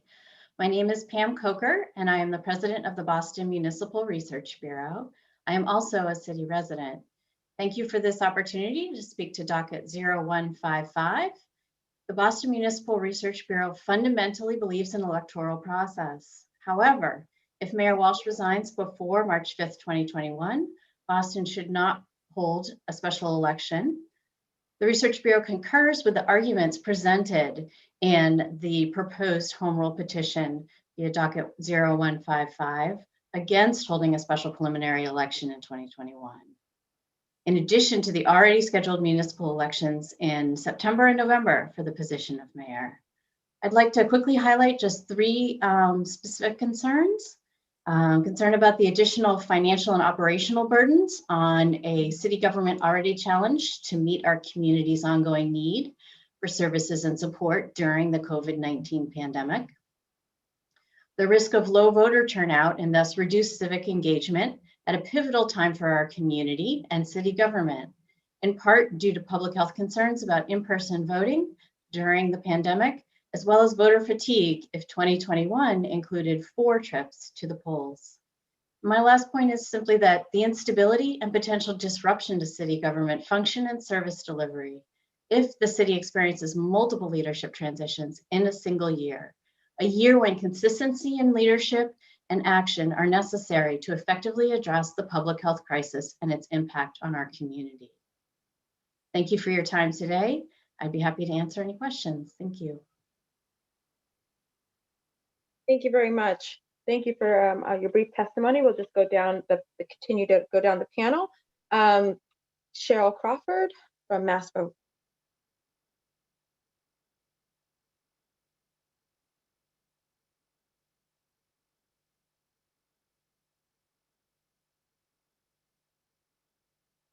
I just saw her. I know she's, oh, let me see. We need to, have you tried to mute? I'm here. Okay, very well. Hi, great. Good afternoon. Cheryl Clyburn Crawford, Executive Director of Mass Vote, a nonpartisan statewide voting rights and issue advocacy organization. Thank you, Chairman Edwards, for holding this hearing today, and Councilor Arroyo for sponsoring this important home rule petition. And thanks to all the members of the council for attending this hearing and considering this critical issue. Today, we're taking the unusual step of trying to convince you that skipping a series of special elections would in fact be the most democratic decision you would make. It may be unusual, but these past 10 months have been a definition of unusual. COVID-19 has impacted every aspect of our lives. You've heard this over and over, and it's even going to impact how we vote.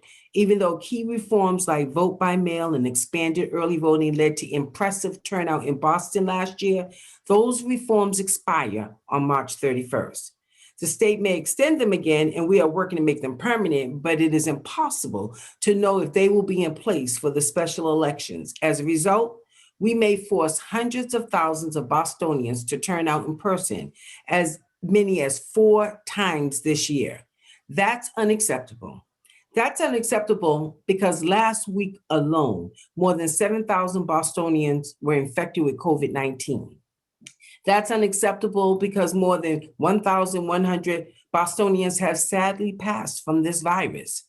That's unacceptable because the vaccine rollout process is daily proven fraught with logistical challenges and unequal distribution.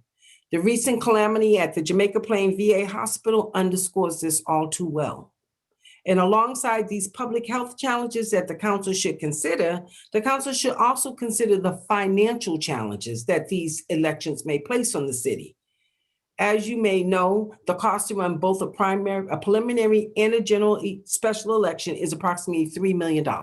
This includes paying poll workers, renting equipment, and preparing polling locations. The council must ensure that these funds are better spent. Why? Last week, Fitch Ratings, a credit rating reporting agency, stated that Massachusetts has the country's highest unemployment rate at 13%. This is well above the state's official number because it considers something that the state does not: unemployed individuals that have given up looking for work. despondent over the past 10 months. It's easy to understand why they've stopped searching for now. This disheartening development has undoubtedly impacted Boston's underrepresented communities most. Tens of thousands of hospitality and leisure employees in Boston, predominantly Black and brown, immigrant and low-income individual, and women too, have had no work in months. Research shows that the burden of these job losses, childcare, et cetera, has been almost universally faced by women during this pandemic. They will most likely not work for several more months. Spending unnecessary funds on a series of special elections will merely get in the city's way of providing the food and housing assistance that tens of thousands depend on. We could tell you about the many reasons as to why this special election should be eliminated. We could tell you about the precedents that was recently set in Lawrence to eliminate an unnecessary series of special elections. We could tell you about all the officials across the state that support skipping these special elections. But instead, we will make this clear. For both public health and financial reasons, the city of Boston should eliminate any potential special mayoral election this year.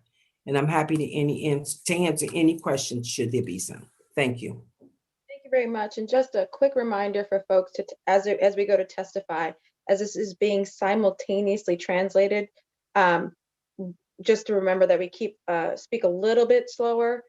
I myself have been probably speaking too fast, but just to remind ourselves to make sure that we are truly allowing everyone to participate. Carrie Costello from the League of Women Voters of Boston.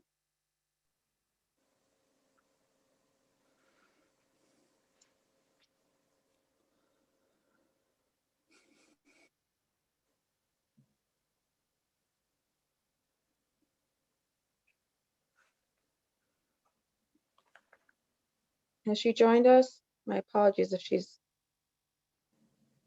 on the way. All right, we'll go ahead and go to, we'll see if Beth Wong is here.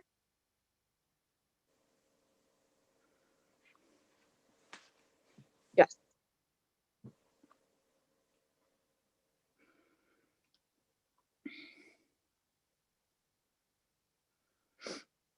Beth?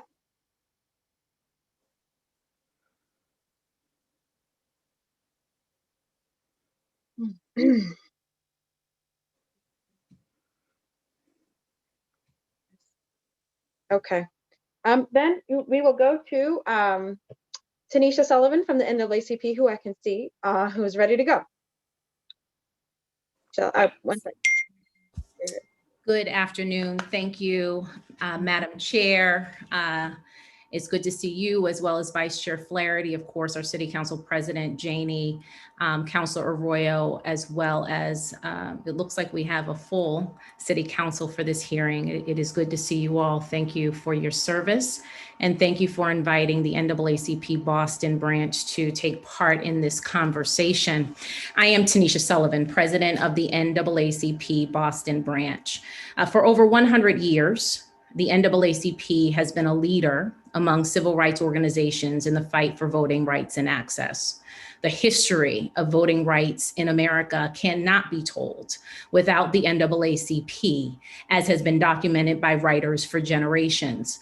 One of the most comprehensive chronicles of the NAACP role in the fight for voting rights and access is found in Gloria Brown Marshall's book, The Voting Rights War, the NAACP and the ongoing struggle for justice. We consistently fight for citizens to be able to access the ballot box. We have consistently fought for more voice through the ballot box. At every mile marker, the NAACP has been on the front lines advocating for voting rights because we understand the power and empowerment that flows through enfranchisement. So for the NAACP Boston branch to take a position that adding an additional voting cycle to this year's regular cycle is neither wise nor fiscally prudent is not a decision we take lightly. But hear me when I say this, it was not a hard decision to make. Because when we put a racial and economic justice lens on this matter, one voting cycle for mayor, including both a preliminary and general election, is in the best interest of our city. Advancing the home rule petition as presented by Councilor Arroyo is not a hard decision if we're putting the city of Boston first, if we're putting the people of Boston first. We believe this is both a just and moral act. How do we come to that conclusion? In response to the COVID-19 pandemic, we spent much of 2020, both here in the Commonwealth and across the nation, advocating for expanded safe voting rights, voting access. We fought for mail-in balloting. We fought for extended early voting. We fought for shortened voter registration deadlines. And while the NAACP does believe all of those voting gains should be permanent, as has already been shared today, we know that those measures were temporary in nature. But in making the decision to enact those measures, legislators understood that the reality of the COVID-19 pandemic required that we approach our elections differently to help ensure and protect free elections for all during this pandemic. This is the decision before you now. Today, we remain in a public health pandemic. The concerns we had in 2020 related to the pandemic, transmission, containment, vaccination, they all remain. So for the NAACP Boston, as we considered this matter, we first consider the public health context. In the city of Boston, Black, Latinx, and low-income communities have been hardest hit by this pandemic. Black, Latinx, and low-income families are at the highest risk of exposure, transmission, and deadly outcomes from this pandemic. During the pandemic, the NAACP has been laser in our focus with respect to our advocacy for pandemic actions that are designed to protect the rights and access of the most vulnerable among us. This matter is no different. Under the circumstances, prioritizing the safety and well-being of all residents requires that we have a deep understanding of the racial and economic factors at play while we continue to navigate this pandemic. Now, aside from the fact that the special election provision is in the charter, we as an organization struggle to find sound, rational, just reasoning for holding a special election during this pandemic when the people will have their voices heard in both September and November. That said, I have heard, as you have too, several reasons why individuals may want a special election for personal gain. But I have yet to hear a reasoned argument supported by the data that justifies opposition to this home rule petition as drafted. This is a leadership moment for our city, not a spotlight minute for political expediency. There are literally lives on the line. Finally, the attempts, as we would describe them, to chill progress on this matter through amendments and other maneuvers that seek to kill this provision have not gone unnoticed. But I trust and I pray that the counselors of good conscience will see those attempts for what they are and will support Councilor Arroyo's petition as drafted. But the issue I must comment on prior to my close that is deeply troubling to me, too, as a practicing attorney, is the questionable legal counsel that has been shared with this body. Legal analysis, it is true, is debatable. Competent lawyers can disagree and have vibrant debate. However, what I've seen is not legal analysis. It is a complete misread of the law on its face. And you don't need a law degree to understand that. And because it's such a blatant act, we have to call it out for what it is. It's an attempt to oppress and subjugate. So if there's any dark cloud that's hanging over this debate, My heart is breaking having to acknowledge this overt attempt to misuse the law, to silence the voices and neutralize the power of the women of color who have declared their candidacy for mayor and the Black woman who will become acting mayor. This is an act of fear. And for me personally, again, it's one of the greatest offenses in this debate. Friends, and I do consider you friends, we have come too far to allow this body to be used to question the integrity of these women, women of color. So clearly it bears reminding some and informing others that Black women, Indigenous women, Latinx women, AAPI women, we have no choice but to operate at a level above reproach. So it is unconscionable to me that circumstances have been intentionally designed to place these women in the unjustifiable position of having to defend their integrity based on questionable legal reading. This is a grave injustice, and it must be corrected. We clearly have a long way to go on this road toward freedom, justice, and equality. I want representative government. I want representative leadership, but I want most responsible leadership. And so I do hope that this body will advance expeditiously the home rule petition as presented by Councilor Arroyo, and I do pray that this body will be able to address and heal from the harm that has been caused to members by correcting the information regarding conflicts that was designed to silence them. Justice requires nothing less. Thank you.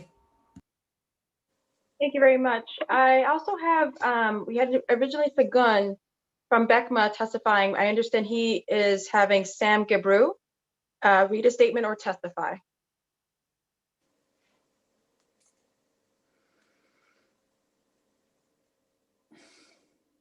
Sam?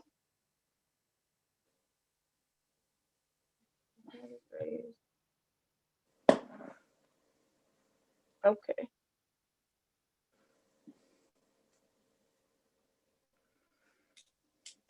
And I apologize. This is Beth Wong. I'm ready now.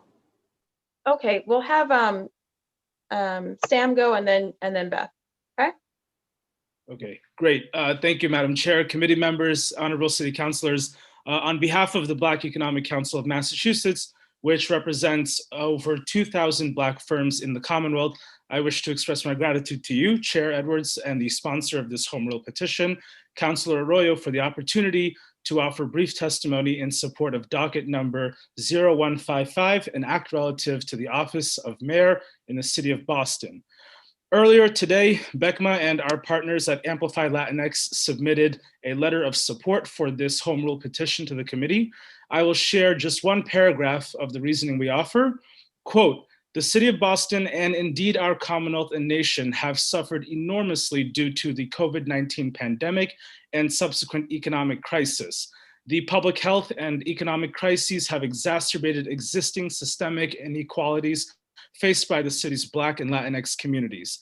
A July 2020 Mass Inc. poll commissioned by our organizations found that nearly 20% of minority-owned businesses had closed their doors due to the pandemic. We know that this number is much higher today, given the statewide capacity restrictions and continued financial hardships faced by our businesses. At the same time, the state's unemployment rate continues to rise, and data shows that Black and Latinx workers experience unemployment and underemployment at disproportionate rates. With the expiration of vote by mail and expanded early voting on March 31st, 2021, a special election requiring in-person voting will create an unnecessary risk of spreading COVID-19 in our already impacted communities," end quote. I will note that out of this 20%, 11% of those businesses that reported being closed were Black owned, and many were in Boston. While the pandemic has decimated all small businesses, Black owned businesses have been especially impacted. We are overrepresented in the sectors of retail, restaurants, hair care, and personal care. According to new studies, we know that these industries will face the highest failure rates and will remain unstable for decades to come, precisely because these industries require in-person contact. You may ask why I'm citing business statistics in a conversation about elections. Well, many of these same businesses that are struggling and facing closure and bankruptcy had to make payments to the city, as many restaurants, part of the bedrock of the Black economy, had to do in late 2020, as they had to send in thousands of dollars to renew their liquor licenses. And these same businesses are being threatened with having to pay state taxes on their emergency PPP loans if the legislature does not act. This is important because if the home rule petition does not pass this council, or if the council instead passes an amended version of this petition that has no chance of passing the legislature, then this council will be saying to our businesses that the capital they could have used to pay their bills, pay their employees, or save their businesses is better spent on multiple unnecessary elections that will pose significant public health risks and create the potential for multiple transitions of power that will slow down the process of keeping Boston's residents safe. We cannot let this abide. BECMA urges the City Council to pick common sense. Please forward Councilor Arroyo's home rule petition to the legislature. I am grateful for the opportunity to address you and thank you for your consideration, Madam Chair and committee members. Thank you very much. Beth Wong. Thank you to the Government Operations Committee and to you, Chair Edwards, for holding this hearing to allow our voices to be heard. My name is Beth Wong, and I have the honor of serving as the Executive Director of the Massachusetts Voter Table. Our coalition of 25 community-based organizations advances civic access, engagement, and representation. We want everyone who wants to vote to be able to vote. We want everyone who can vote to vote, and we want people who vote to be represented by their elected officials in the halls of power. We bring people together for a multiracial democracy. In 2020, we made exactly we had 30,001 conversations with voters in Boston through 220,000 calls and 63,000 text messages. I'm really, truly so grateful for the help that so many of you lent to our efforts to safely get out the count and get in the 2020 census and get out the vote in the 2020 election last year. And so as the director of the Civic Engagement Coalition, I'm once again requesting for your support for our mission and our work today. We really need your expedient passage of the home rule petition to suspend an unnecessary special election for mayor. Holding a special election for mayor would result in 4 elections in 5 to 6 months between mid-June and early November. And that could lead up to 4 people serving as mayor between February 21 and January 2022. We need stable leadership during the uncertainty of this pandemic and for our recovery efforts.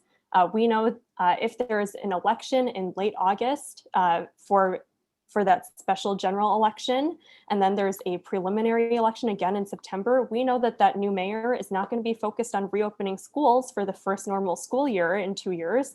They're probably going to be pretty busy running for re-election in a likely multi-way primary. We strongly believe that high participation in 2 safe elections will lead to greater public trust in our democratically elected leadership, which is critical for the city's COVID-19 relief and recovery efforts. I really resonated with what Councillor Bach said earlier, that it's not just filling out the ovals that makes our democracy stronger. Civic engagement makes our democracy stronger. Young people organizing mayoral forums make the process more accessible. Circulating nonpartisan voter guides makes our electorate more informed. Stability in our city's leadership increases public trust.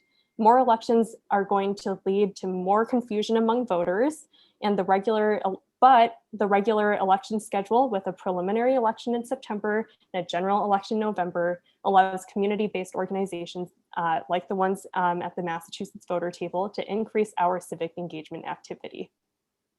There are thousands of Boston residents who are facing financial hardship during the COVID-19 pandemic.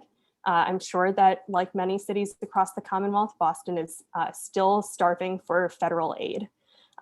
the special elections are an avoidable cost during a time of very of extreme financial need for individual residents and the city itself. So that's why we ask that you put health and equity first and take just this one piece of uncertainty out of the equation.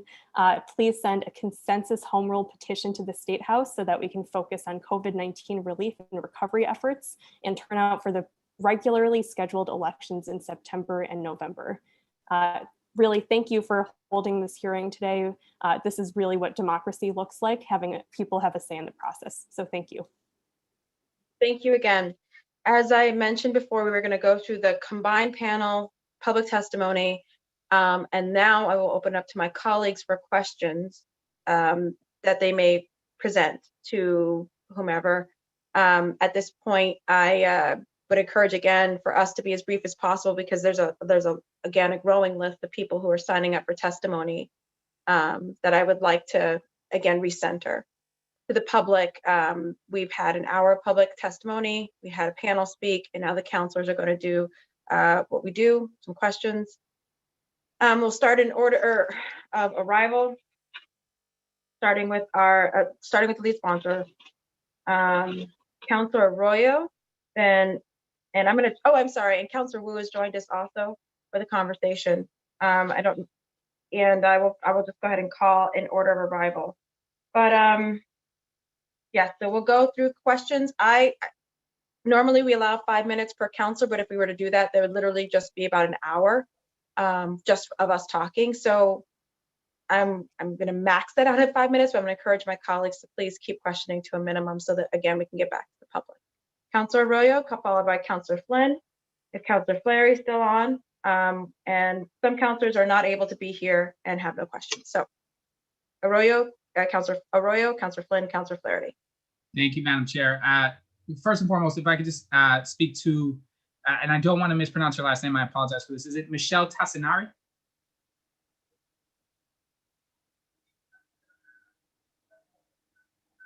Is she here? I don't know that the Secretary of State's office is still on, actually. I don't think she is, Councilor Arroyo. Okay. In that case, if I can speak to Ms. Tavares. I don't know that she's Can we available. come back to me later and see if they come back? I don't know if there's some connection issues, but I'm happy to come back if they come back. Absolutely. I will Thank you also so much. text them next time. Councilor Flynn, then Councilor Flaherty, then Councilor Mejia. Thank you, Madam Chair, and thank you to the panelists for testifying. I know there's some people in the waiting room from the Chinatown community, so I'm looking for their testimony. I had an opportunity to speak to many of them, and they brought up many of the concerns I highlighted, but language access, engaging the residents during a pandemic, and had the opportunity to work with Cheryl Crawford during the census, and it was very difficult for us getting into the Chinatown community, trying to get the residents to participate because of the pandemic. But we did well there, thanks to the advocates, including the Chinese Progressive Association. I guess I'll ask my question to Cheryl, who I know does a lot of great work in this area.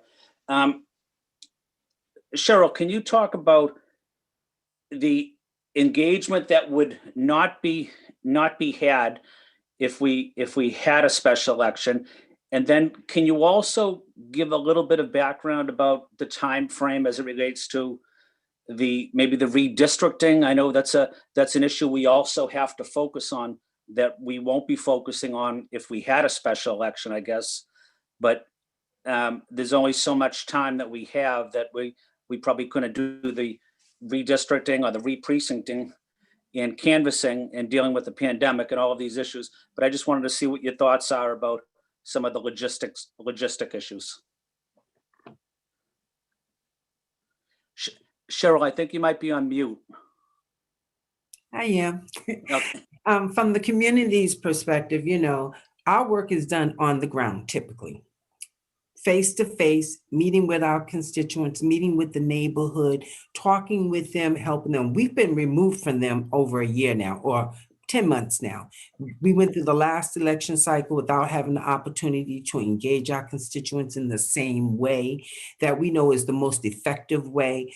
We're going to miss that opportunity this year. No one's mounting up to go out and do door knocking at the same rate that we typically do it. We'll do what we did last year. We'll arm up. Some of us will be brave enough, to get out there. And there was some actual door knocking that took place, but not at the rate that it needs to take place. And it's not going to happen while we're in the middle of a raging pandemic. And so we understand that because of that, we have to do our work differently. So it makes no sense for us to put extra energy and extra effort in trying to get our people ready to help them understand the political landscape. We don't get into all the politics of that stuff. We just want people to understand what's at stake, what's on the ballot, what things mean, right? In simple language. And that's what we do. We don't have the chance to do that this year. We don't have enough time.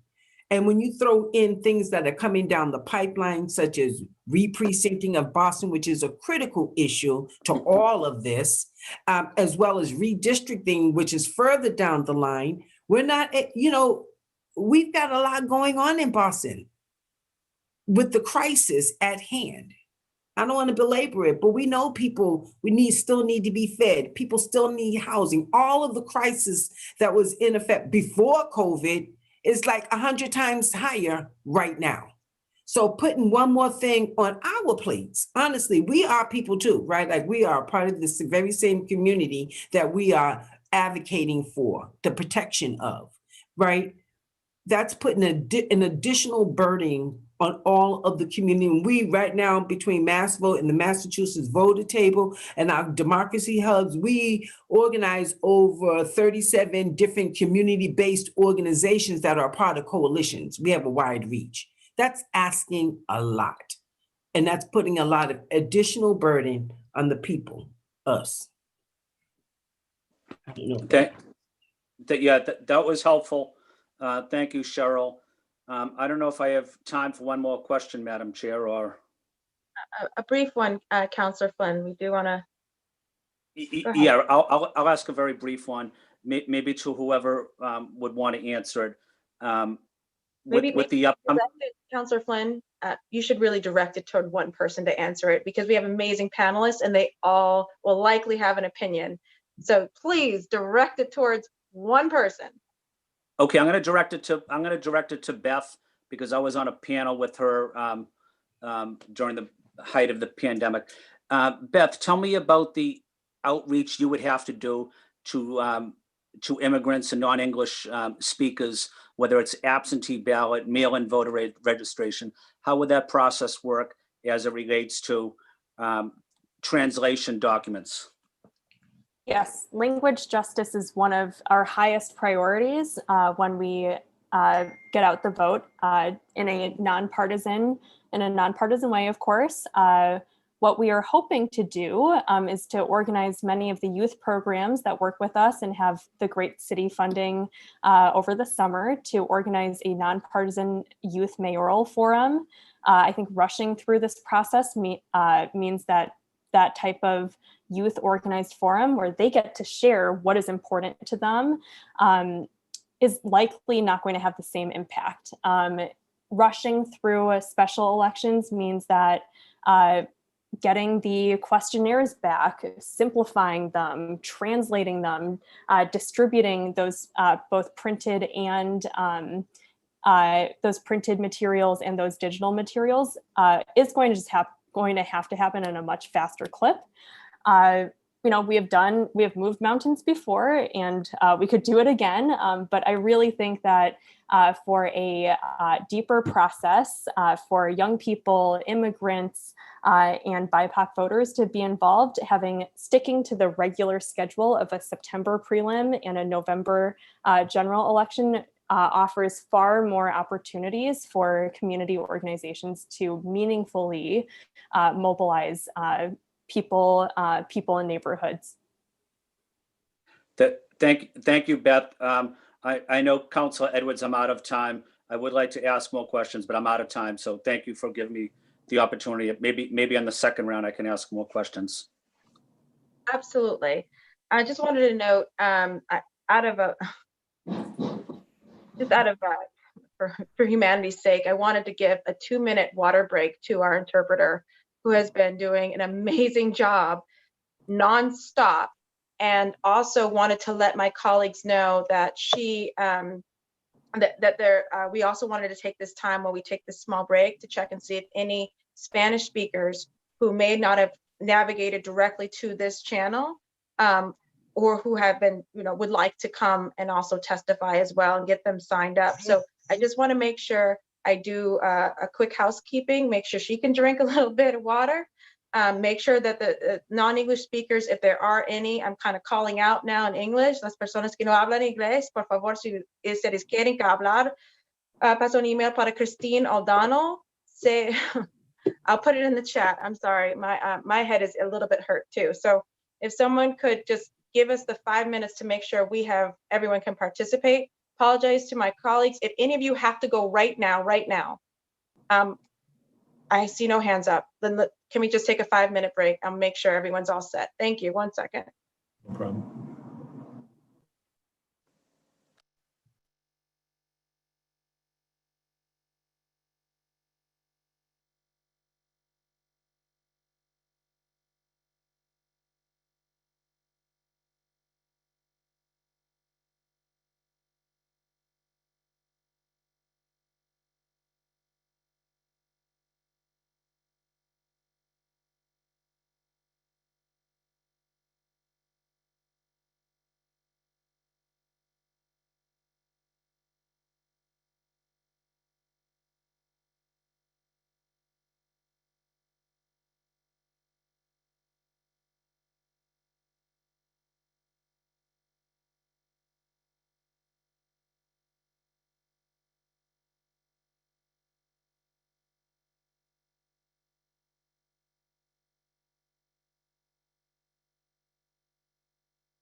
everyone, just calling everyone, oops, excuse me, back to the table to make sure that we get back to, my apologies, making sure that we get back to the business at hand.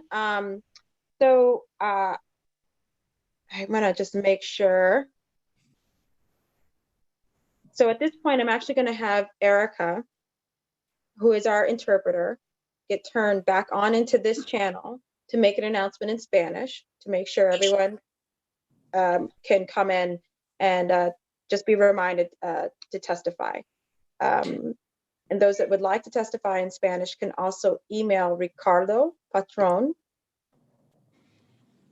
at boston.gov, and he will make sure that their name is added to the list.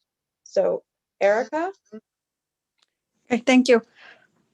Hola, mi nombre es Erika y yo soy la intérprete traductora. Y si se acaban de unir por su computadora, hay un globo ahí. Presionen interpretación de idioma. Desde su celular, 3 puntitos. Escojan interpretación de idioma, luego español y finalizado. También, si quieren testificar, lo pueden hacer por ese medio y van a escucharlo en inglés. Y si no, también pueden avisárselo a Ricardo Patrón. Thank you. Thank you. Okay. So, just checking in, I think. Not just checking in again. So I heard that, so to Councilor Arroyo's previous question, the Secretary of State had to leave early. So that's partly my, I guess, my overbooking of the public testimony. So I apologize for that. And then I also will check, I'm checking in with Ms. Tavares as we speak, as you had asked to come back for a question. Thank you, Madam Chair. And I think, frankly, depending on how the rest of the council goes with their questions, I may, because of the overwhelming amount of community voice, just give my time to the community. Whatever you choose, Councilor Arroyo. Councilor Flaherty. Thank you, Madam Chair. To the election commissioner, just want her to explain the process that would be initiated if the city were to host a special election, and what processes would be put in place to protect the poll workers and the voters, and also how the process would work for registered voters to have the ability to vote.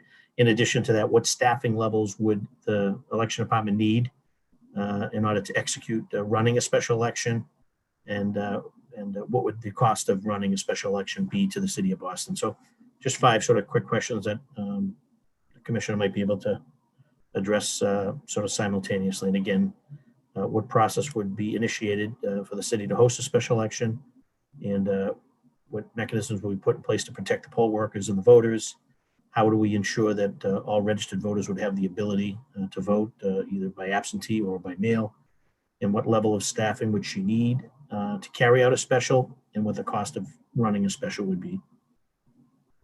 Thank you, Madam Chair. The commissioner is not on right now, and I don't know that she's coming back. I understand they're trying to get Sabina Pavonti to come to answer these practical questions.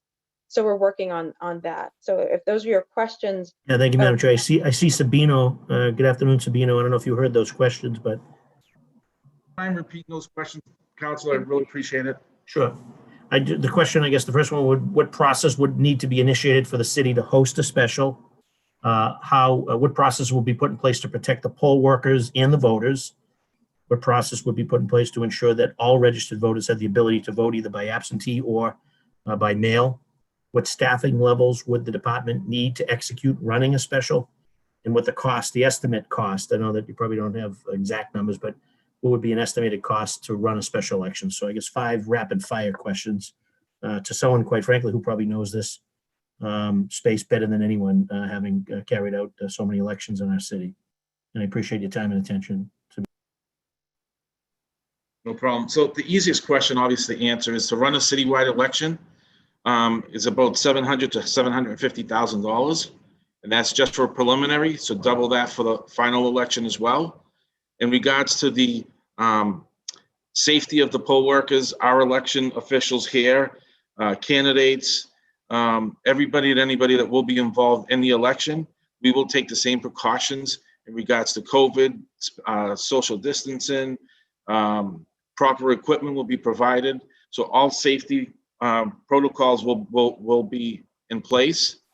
In regards to absentees and vote by mail, again, absentee requires a special circumstance for you to receive a ballot, and there's 3 requirements. You have to be absent from the city, a medical, a religious belief, or anything that prohibits you from going to the polls to actually vote in person.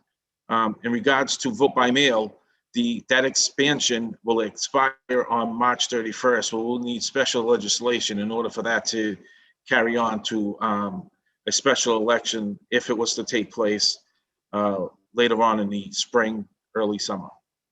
I hope that answers all your questions. It does. And then obviously on the signature collection, that's obviously an important piece. Candidates would have to go out and canvass and or somehow circulate signature petitions. What, if any, mechanism or process would be put in place in a special to make sure that that's done safely? And or our signatures, have you seen situations where signatures have been waived or the amount of signatures have been reduced to allow folks to safely qualify? According to the city charter, there is nothing in place right now that will allow us to do anything of that magnitude, but we are working with our legal team to come up with a possible calendar in case there was a special election call in the near future. Thank you, Sabino. Thank you, Madam Chair. Thank you. Just a quick follow-up, Sabino, to your number, just for clarification. Was the $750,000, is that including COVID prep? Or is that just normal cost? Normal costs. So COVID prep will cost more, obviously, and we have to come up with some kind of figures for that. And I'll work with our purchasing agent and anyone else that's involved to try to help us gather all those supplies. Thank you. You're welcome. Councilor Mejia? Yes, thank you, Madam Chair. I'm just curious if Tanisha Sullivan is still with us, because my question is directly to her. Is she here? I can't tell. I think she is. Okay. Just make sure. Maybe she was not aware that she was going to get called into question. So Miss Tanisha Sullivan, just so you know, I have a question for you. So I'm going to ask Sabino a question first, and then hopefully Tanisha's back on. Yeah, okay, so because someone just alert her. So Sabino, good to see you. Thank you for being here. Having gone through the process of trying to get on the ballot, I know it's crazy. I'm curious how this particular, if we were to, God forbid, end up in a special election situation, how would the process impact the normal municipal election for city councilors in terms of signature collection? Would you have to consolidate them? How would that impact your staff? Would the calendar change in terms of the rollout of that? Can you talk to me a little bit about that impact? In regards to a special and the fall election? Yeah. Well, the fall election is a separate election. So the calendar, once that's finalized, is set specifically for the fall elections. A special election will have a separate calendar unto itself with different deadlines that could be possibly intertwined with the fall election calendar.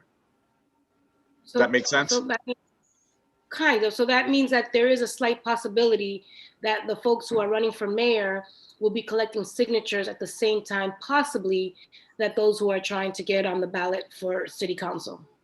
That is correct. And if that is the case, that is putting more people's lives at risk if we're having to go through the normal way of getting on the ballot, right? That's going to be, more person-to-person contact. That right now, that's the only way that you can gather signatures. And just keep in mind that the mayor's candidates have to gather signatures for the special and for the fall election. It's 2 separate elections. Okay. Thank you for that. Thank you for that. I'm going to go to Tanisha. Tanisha. So you said something earlier, Tanisha, that really struck a chord for me in terms of this whole idea of the fact that the way this whole idea of censoring some of the potential counselors who could actually participate and vote and actively engage. And you made me really think about how that, in many ways, it's just another layer of voter disenfranchisement, right? Because if we elect these counselors to represent us in our voices, and then we create a loophole, if you will, to censor them, how do you think that, can you just kind of share a little bit more about, because I've gotten a lot of phone calls from constituents concerned about, well, what if so-and-so represents me and I don't, believe in the special election? Do you think that there was a slight possibility of also suppressing the voices of the people in this process by muting people? So Counselor Mejia, thank you for the question. And, I'll answer it this way. And I think Representative Holmes really got to the essence of this issue. And that is about anti-racism. What history has shown us is that even for well-meaning, well-intentioned people, we can do things that advance or support racism and sexism and all other types of isms, right? And so it's really important for us to be mindful, not just of intent, but impact. And in this particular situation, again, as I stated before, look, I am an attorney. I'm a practicing attorney for those who are, who care to know, barred in Massachusetts and also at the Supreme Court of the United States. Not that that's a big deal, but I'm like a real lawyer, right? And so even I looked at this issue and was like, this is reading, right? And so it does make me scratch my head and wonder why it is that we would use this opportunity to call into question the integrity of these women, why we would do that. And to your point, in so doing, not only results in potentially silencing them and their voices and stripping them of their power, but also those whom they represent, particularly when we can point to, again, this isn't, this is for ordinary folk, right? Like, particularly when we see, as residents of the city of Boston, week by week, the city council voting on issues that, have some sort of personal impact, right, on you all, right? And, not the least of which, your salary, right? Maybe that needs to be on the ballot. But I do think we have to be careful.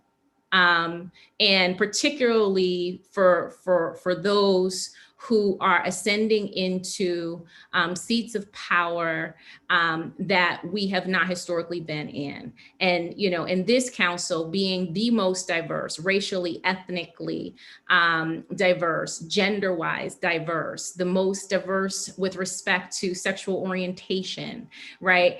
We have to be careful about, again, not just intent, but impact. And in this situation, again, as I said, my heart breaks because these are women who have served with distinction. And I don't care what they want to do next, women who have served with distinction and whose voices deserve to be heard and not silenced.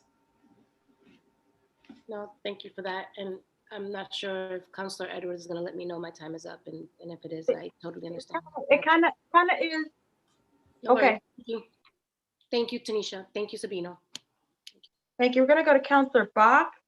Councilor O'Malley is on paternity leave, so he may, I'm just calling him out to let him know it could be coming up. Councilor Baker had to step away, and then Councilor Braden. Great. Thanks so much, Councilor Edwards. Sabino, I was wondering if you could speak a little bit to just some of the, where are you? Sorry, I'm trying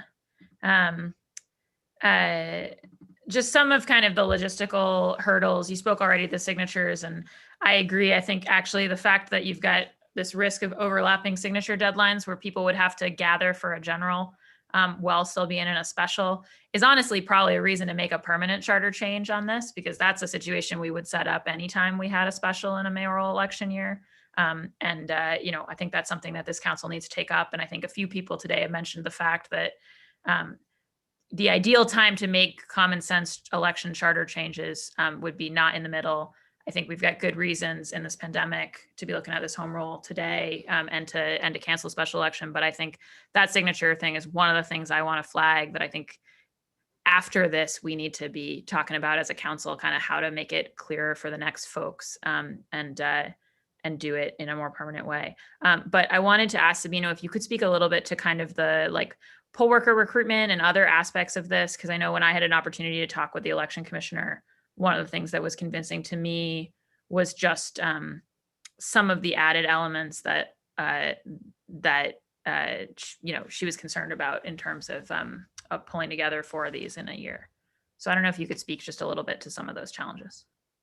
Well, thank you for having me. And some of the hurdles with poll worker recruitment obviously happens with every election, whether there's a pandemic or not. We got through with this fall election with, you know, a lot of people wanting to participate because it was a presidential election. I'm hoping that we have the same participation for people being interested and wanting to participate in the electoral process and dedicate their time to be a poll worker. We are going to try to reach out to people the same manner, shape, or form that we did in the past and try to train them using online resources rather than in-person training. But pretty much those obstacles have always been there. We just have to try to learn and make things a little bit more useful to us that are at our advantage now, which is online.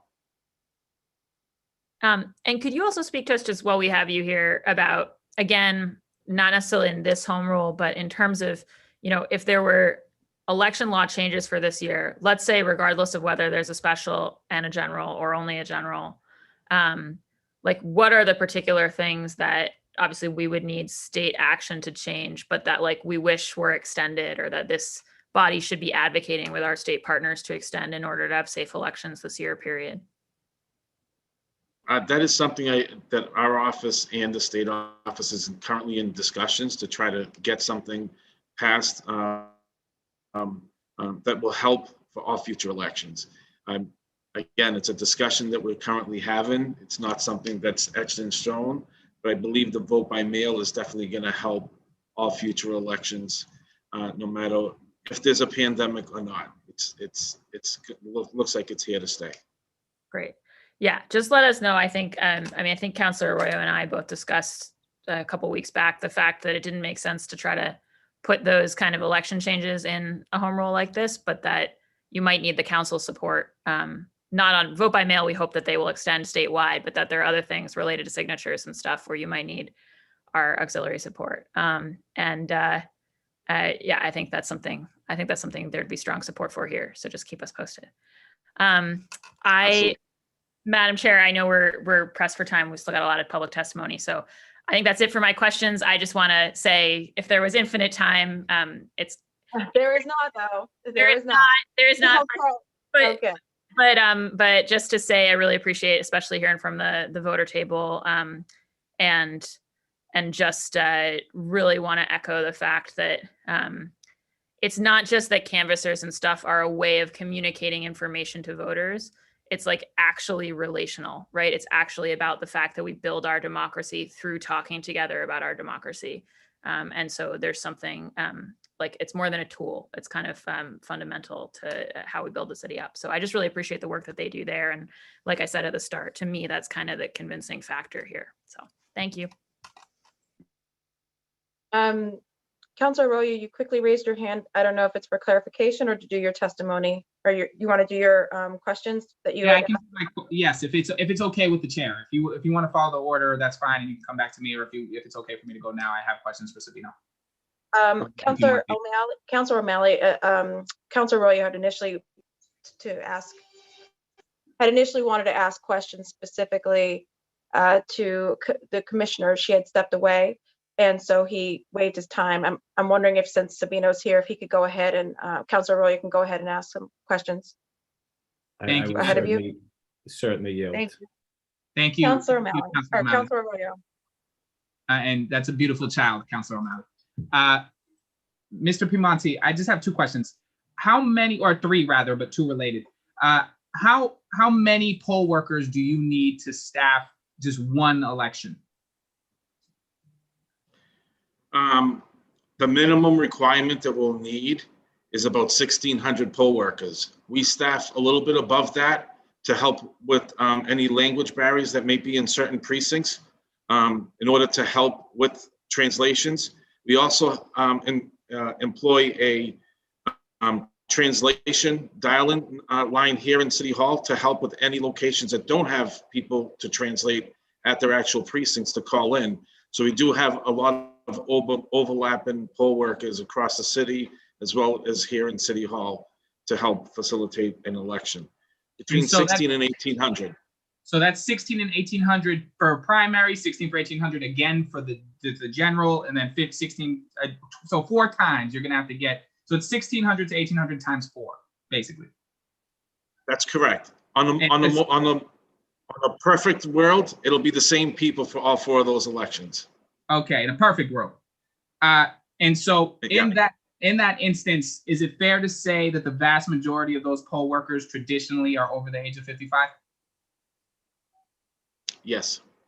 And just as a additional question on this, how many of our polling places, if you know offhand, are senior centers? I don't know offhand, but we did move out of quite a few of them for the fall elections into school gymnasiums to obviously deal with the COVID issues. So we are looking at our polling locations going forward to see where they are located. And so as a question though, traditionally our polling locations are schools, community centers, and senior homes? Yes, schools, community centers, churches, yep, libraries. So places of gathering. Correct. And anything that has a large space. And just to be clear, seniors, it's your understanding, and I'm sure there was the reason why we've tried to move some of these is that seniors are particularly vulnerable to COVID-19? The reason for our move is we reached out to the polling locations that we were housed in prior to COVID and asked the property managers if they would like to host us as an election or not. And some welcomed us and some did refuse our participation in their buildings. And just for my district, because I am a district counselor, Blake Estates, which is a senior assisted living home with a high number of residents with comorbidities, that was a voting location, correct? That is correct. And they welcomed us with open arms. And so that senior center would, if the special election went through, again, house polling location where the general public is gathering to vote in this senior center, correct? We are reaching out to all of our poll locations as we speak for our fall elections to make sure that they are still available to us. We did put a small little caveat in there to ask them if they are available for a potential special in the late spring, early summer months, and we're still waiting for our survey to come back. And just as a final point to this, people generally vote in the same location. In some cases, for instance, for myself, I voted in the same location for a decade plus. And so what this would do, correct, is move the traditional place where somebody goes to vote to a different location that may in fact be the first time anybody has ever voted in that location, correct? If we're not welcome back, yes. And so we would be essentially changing specifically multiple locations for voting on somewhat short notice that may be the very first time that somebody who speaks a different language, somebody who goes to vote, has ever gone to go vote at this location in the interest of safety? Correct. Thank you very much. You're welcome. Any other questions, Councilor Arroyo? No, Madam Chair. Councilor O'Malley. Thank you, Madam Chair. Thank you, Registrar Piemonte and Commissioner Tavares. Appreciate your great work, and I will never miss an opportunity to commend you and your team for just a remarkable job during last year. I'm sorry if I'm talking a little bit softly. Hopefully you can hear me and understand why. Just very briefly, because it is important to get to some more public testimony, but I wanted to follow up on the line of questioning for the Boston Elections Department as it relates to some mechanics. And I apologize if you may have answered some of these when I had to step off for a moment. But Sabino, can you talk a little bit about the sort of the tools that were put in place by the state legislature to allow us to conduct last year's election amid sort of the pandemic? We, of course, had the state presidential primary in March as sort of the typical way that we would have elections. And then, of course, the primary was very, very different, as was the general election. So I'm talking about voting by mail, increased early voting, other things. Those, I think, in the way the law was written, they expire in March. Is that correct? That is correct. There was special legislation that was passed in early July that allowed the Secretary of State to do a mailing, which is an application to every single voter in the Commonwealth, allowing voters to request a ballot to be mailed to their residence or wherever they would like their ballot to be mailed to. That legislation is expiring as of March 31st. That's right. Just keep in mind that legislation that has been carried on to March 31st does not require us to do a complete mailing to all residents or all voters of an application. It's incumbent upon the voter to request a ballot to be mailed to them, as the way the legislation is being written right now. But is there? But we can expand on that. I guess that was my question. And again, this I think is pertinent to whether there would be a special election in the spring or summer or not, and just the traditional regular city election, municipal and likely preliminary that would precede that. Could we, and there would clearly be a significant cost associated with it, but could we send an absentee voter, an absentee ballot application to every registered voter in the city of Boston? Is there any prohibition on doing that? No, there is not. Obviously, cost is of the utmost importance there, but yes, we can do that as long as legislation passes to extend vote by mail past March 31st. If that does not pass, mail in an absentee ballot to every single voter in the city, you do need a reason for voting absentee, which is absent, a physical disability, or religious belief that prohibits you from going to the polls in order to request an absentee ballot. So vote by mail is no excuse.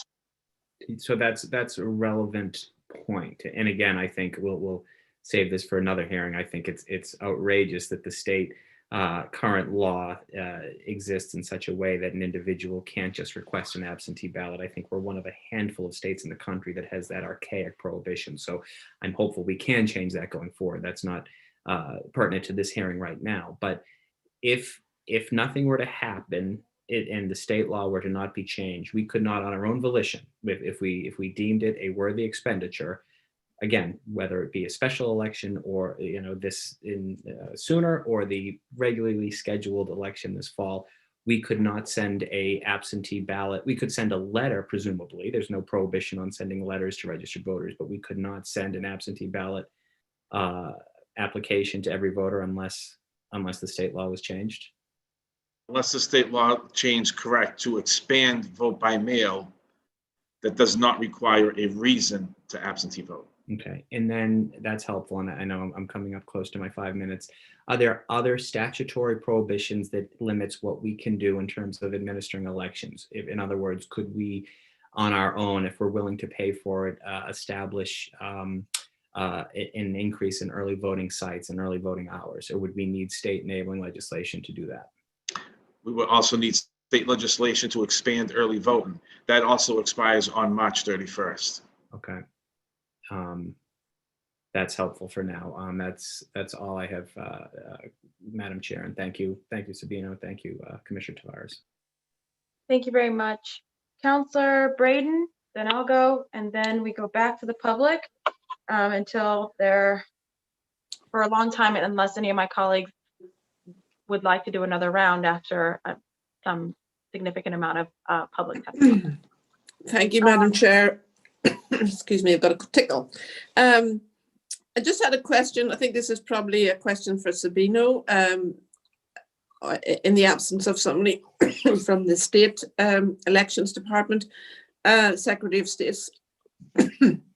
Excuse me. What happens if we send a, what happens if the mayor resigns before a home rule petition has passed at the State House?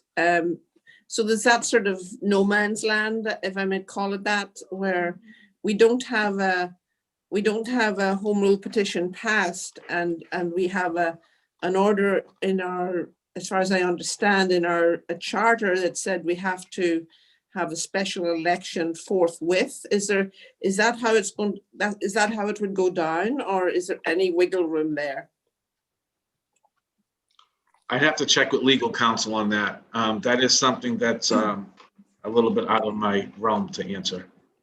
Okay, I think that might be a question. Pardon me, a question for our working session. Yeah, well, just as a point of clarification, yes, it may be for language. There's also the potential that that's the reason why we're doing this, when we're doing this, to hopefully get it up to the State House and to get this done. So just to be clear, that's part of the reason, because of so many unknowns, that we're trying to land this plane. Very good. Thank you. Thank you all. Thank you, Sabino. You're welcome. I'm sorry, Councilor Braden, did I cut you off? Did you have other questions? In the interest of hearing from our public testimony, I will give up my time, what's left of it. Thank you. Thank you. I just very quick, in terms of your experience, Sabino, you've been here as Councilor Flaherty noted for many, many years in working in our election department. Have you ever experienced a special election like this before a prelim within 5 months or so? We have experienced many special elections. Back in 2001, I like to say, But we had 10 special elections in 1 year. I'm sorry, you had what? 10 special elections in 1 year. And it was combination of state reps that moved on to become state reps. I mean, state senators, which vacated the state rep seat, and so on and so forth. So there was quite a bit of movement going around on that. So yes, we have administered many special elections going on during a regularly scheduled municipal election or regularly scheduled state election. And in any of those situations, talk about the cost, the man or woman power it takes to do that appropriately. Could you speak to what that must have felt like or been like for your department, for city workers? Because I think that's something that's an argument, or that's a perspective that I really want to draw out. It's that there are people who got to do the work to get democracy done right. And I want to thank you and the commissioner for all of your dedication and hard work, but let's speak to that hard work that has to be done to get it right. Yeah, and we're blessed to have a staff that is willing to dedicate their time when it's necessary. Our staff in this past fall, starting, I'd like to say the second week of July, worked pretty much 7 days a week, between 12 to 15 hours a day, straight through until November 20th, give or take. It was an immense asking of our staff. They are willing to do it if it's needed. Part-time staff was brought in to help and assist. So like Commissioner Tavares had said at the beginning, if the task is there and we have to perform, we will find a way to perform it. Never a doubt in our minds that you would find a way.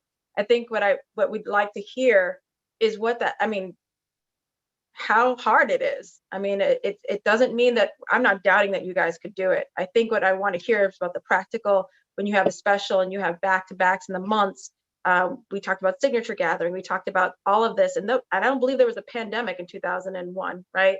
So these are all conditions that you're dealing with, and I think I just want people to understand that that is also a real consideration for folks, is the impact on city workers who do a good job.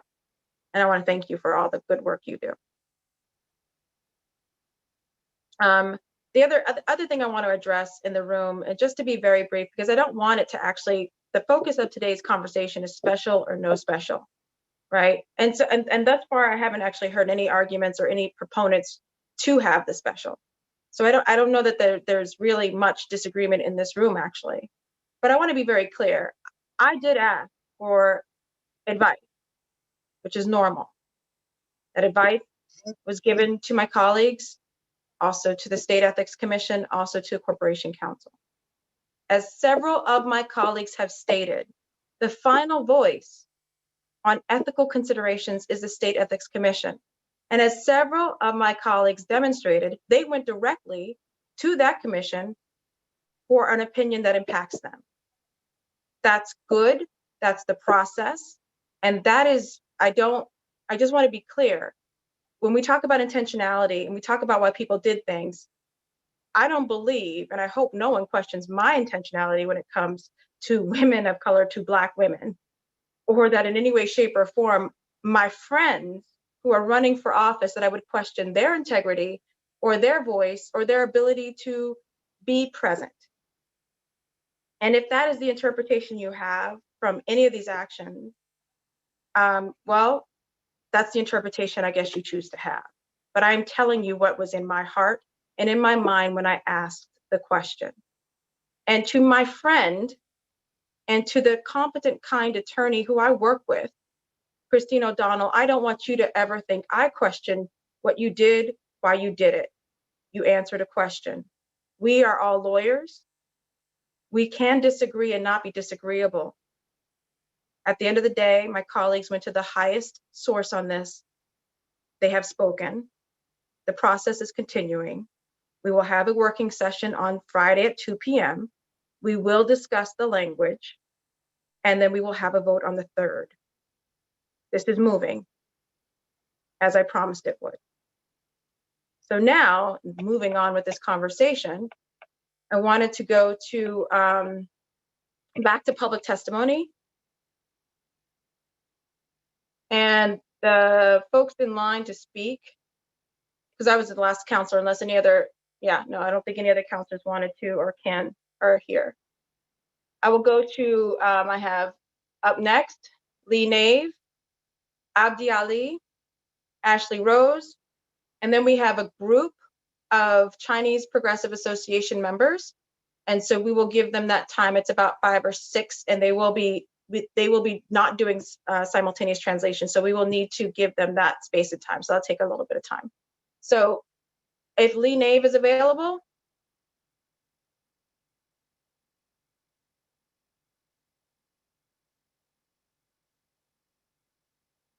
I don't know if he's, I think he's here. If not, sorry, I'm getting text messages. All right, Lee, then Abdi Ali, East Boston. Hopefully he's still on.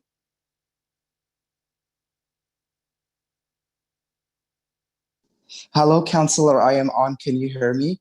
Yeah. Okay. Good evening, Madam Chair, Lydia Edwards, and member of the council. It's really great to say the word Madam Chair. I grew up when the council was all male, so it's really nice to be able to say Madam Chair. And this year's Black History Month theme is the Black family representation, identity, and diversity. So I'm very proud to say that. I am, as a civically engaged citizen, organizer, activist, and a lifelong resident of East Boston, I am asking you all to vote yes for the Home Rule petition to avoid a special election to replace Mayor Walsh. When passed, this home rule petition will result in greater stability and a more equitable, safer, and a lower cost of mayoral election. We ask that you pass this legislation through the City Council quickly and work to move the legislation through the State House process. As Councilor Kim Janey stated earlier, we rarely agree on things in the city and the Commonwealth of Massachusetts. 99% of the time, I do not agree with Governor Baker or Mayor Marty Walsh. But one thing we all collectively agree this time around is to cancel the special elections. Holding a special mayoral election might lead to four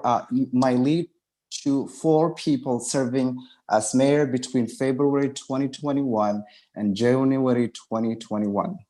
We need stable leadership during this unprecedented global health and financial crisis in light of COVID-19.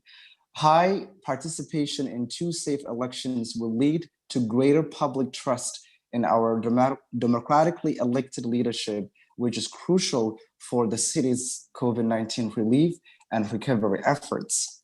Simply put, canceling the special election will put public health and equity first. Black, Indigenous, and people of color have faced the brunt of COVID-19 pandemic.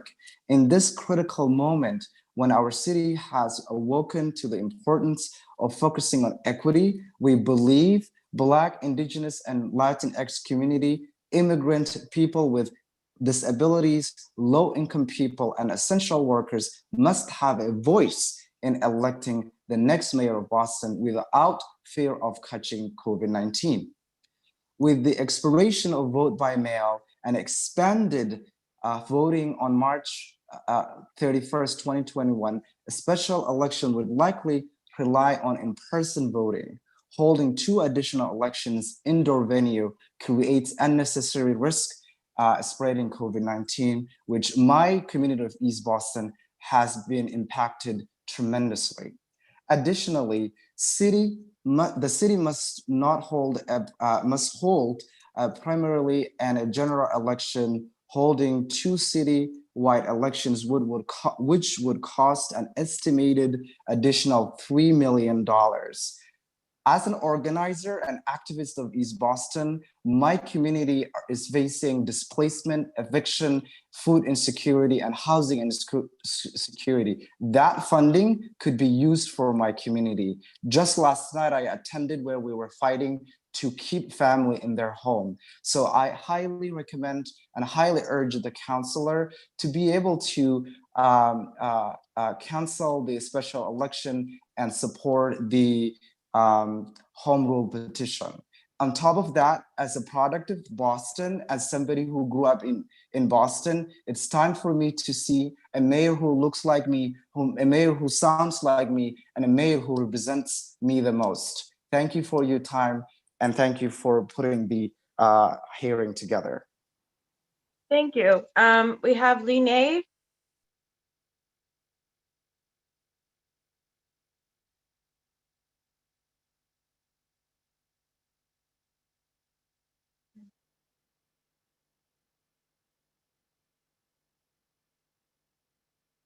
Don't know what's going on. I'm getting told he's here. Councillor Edwards, I suspect it may be under Codman Square, NDC. I know that's where Lee works. Aha, thank you. If folks are not under the names that they signed up for, it makes it a little difficult for me. I see. Okay.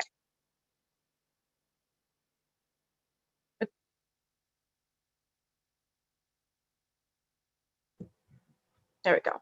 Hi, sorry about that. I must have been on a work call before I got on to this call, so I apologize. I'm a failure.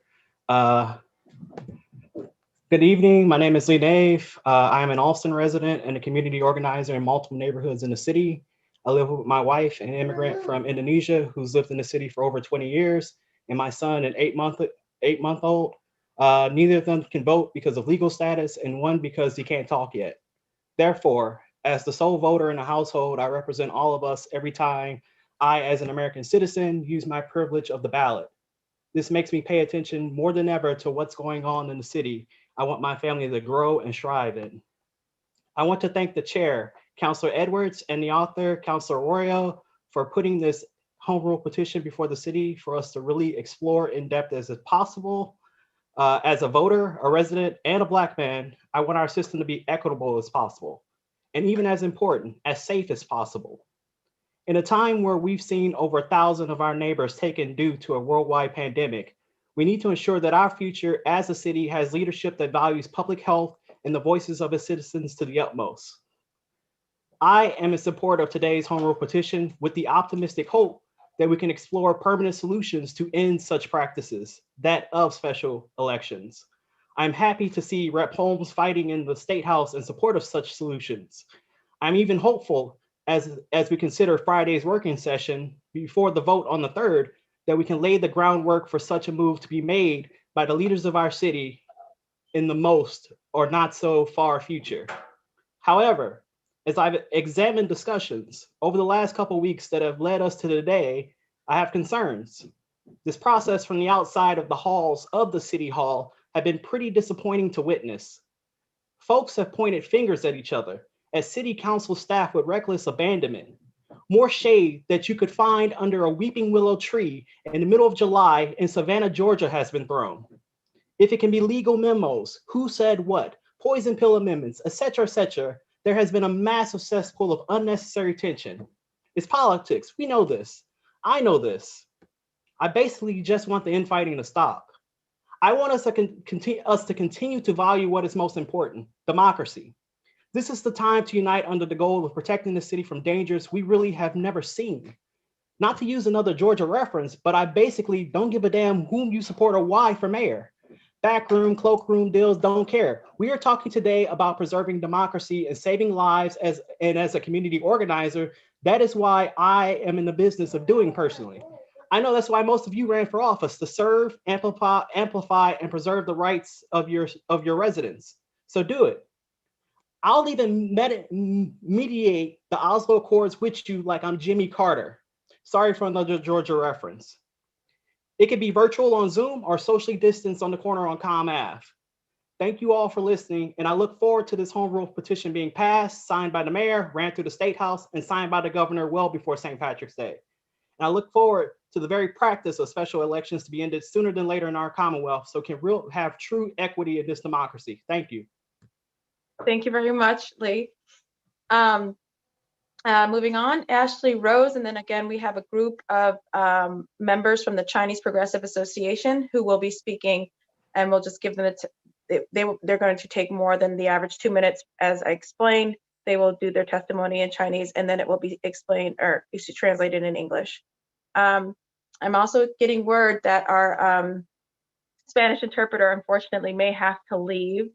And so I am doing one last call for folks for that interpretation, and for anybody who doesn't make that, who doesn't make testimony today, you can always submit testimony in any language to the City Council, and it'll become part of this record. Okay, and we'll be working on making sure that we can have all languages accessed and done, and as part of our system, when we take on the ordinance from Julia Mejia on language access ordinance in the future. That's a, yeah, we're gonna do that. Okay, so not today, we're not gonna do it. So Ashley Rose, and then the Chinese Progressive Association.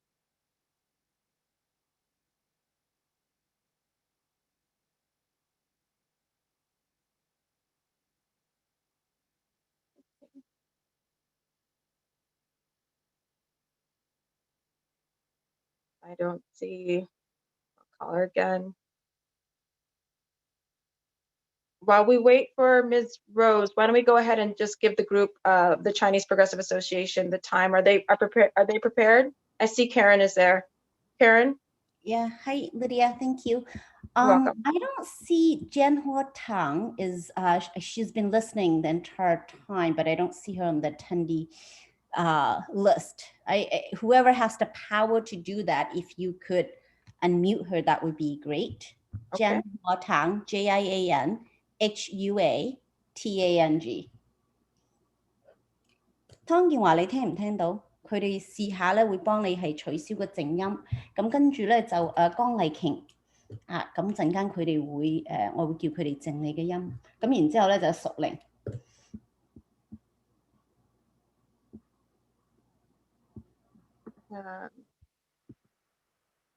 而家唔係開靜音係咪？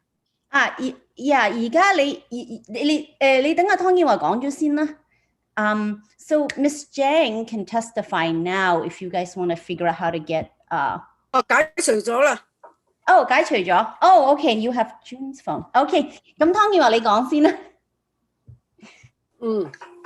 係咪一段段講，還是成篇講晒？一段段講啊。好。大家好嚇，我係波士頓華人前進會嘅共同主席，我叫湯建華，我住喺沙湖 N 嘅統一樓。My name is Jianhua Tang. I'm one of the co-chairs for the Chinese Progressive Association. I live in Unity Tower in the South End. 而家波士頓而家做緊嗰個市長馬田窩樹咧。好快就要上任去聯邦做勞工部長啦。咁有關要選出新市長嘅位置咧，呢個特別選舉咧，我代表華人前進會表示支持嗰個取消特別選舉嘅草案。As we all heard, Mayor Walsh will be leaving office to be the Secretary of Labor. And on behalf of the Chinese Progressive Association, I'd like to express my support for the Home Rule petition to cancel the special elections. 而家喺波士頓咧，新冠肺炎嘅疫情咧，依然係好嚴重嘅。佢嚴重咁影響咗我哋居民嘅日常生活同埋生命嘅安全。我哋每一日都喺度提心吊膽咁過日子。你話如果喺6月、8月、9月、11月進行4次嘅選舉市長，我哋認為呢個係極其不妥當同埋相當危險嘅行為。We're currently in a pandemic. The COVID numbers continue to rise. Residents' lives, health, and safety are under threat. People are living under a lot of stress. If we have elections in June, August, September, and November, it means that we'll have 4 elections to elect a new mayor. I believe this is unnecessary, inappropriate, and risky. 就算冇呢個疫情都好啦。1年裏邊咧有4次選舉，係選同樣嘅一個市長個職位，唔好用。基本上咧有2輪，一個咧就係初選同埋大選，嗰個市長咧選舉同時發生嘅，呢個對市民咧造成混亂。點解咧？因為我哋對參選嗰個市長嘅候選人嘅政綱咧，我哋都唔了解。我哋點樣去選出一個正確嘅市長出嚟呢？所以會造成混亂。參選嘅人呢都冇完善嘅嗰個時間準備呢個綱領，話俾我哋選民聽。咁我哋要選邊個呢？唔可以亂咁選嘅啫咩？係咪啊？民選官要選個好個官出嚟先得㗎。選民呢亦都冇充分時間去了解呢啲候選人嘅政綱嘅情況，所以咧好難作出選擇。Even without a pandemic, with 4 elections or 2 sets of mayoral elections happening simultaneously, it will create a lot of confusions for voters, regardless if they speak English or not. Candidates will not have sufficient time to prepare for the campaign and debate their platforms amongst them. Voters won't have enough time to understand each candidate's platform to make a clear choice for mayor. And this is an especially important time for us to be really clear where the candidate stands on the issue that's important to the community. 而且每一次選舉咧，需要花費300萬，加上呢個候選人嘅競選經費花費，呢啲資金倒不如用嚟應付目前新冠疫情急需要嘅地方，幫助呢個民眾渡過呢個難關，呢個先至係最緊要嘅問題。Additionally, each election the elections will cost about $3 million. And then there's also candidates' campaign spending. This money could be used for residents to get through this difficult time for people who are impacted by COVID. 我認為咧，應該係以人為本，人嘅生命應該放喺第一位，所以唔需要進行特別嘅選舉。希望各位議員咧快啲通過，多謝各位。If we believe that we put people first, if we put people's lives first, we should cancel the special elections. And I hope that council members will vote to move this issue as soon as possible. Thank you.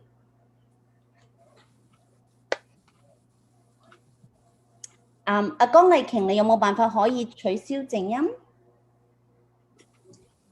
？Okay， 你講啊。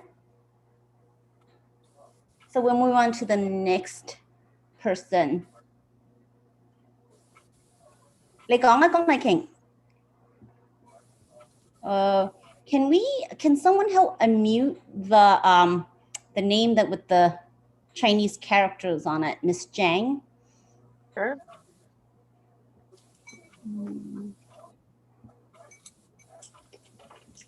Let's see. Still muted. Oh, muted. So I think she's also on the phone. I think her phone number might be the 407-284-6.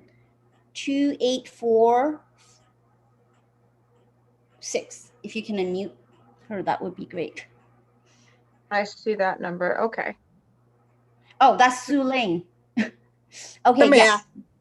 得啦，呢個係阿玲係咪啊？定係阿江麗瓊？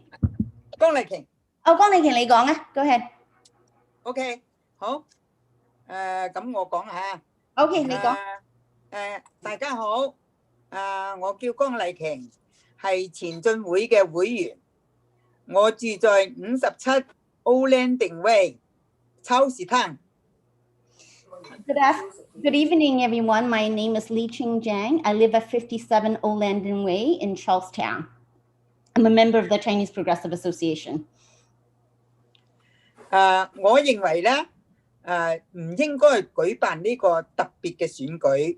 響呢個短短幾個月，如果要連續4次嘅選舉咧，真係勞民傷財。I believe that we should not have the special elections within just a few months. Having 4 elections will cost the city and hardship for people.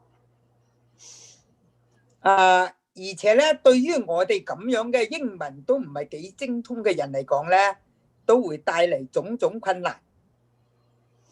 And especially for people who are not proficient in English, it will be especially difficult. 有些選民咧，有可能要申請4次都係缺席嘅選票。So what it means is that some voters might have to request 4 absentee ballots. 佢係如果咧，佢係然後咧再寄翻嚟選舉，咁啊又係要4次，咁我哋咧就搞到咧我哋自己咧都弄唔清係咩問題。而且咧，我哋收到嘅信咧都唔明白講咩嘢，又要求人哋拉我哋講解釋係咩回事。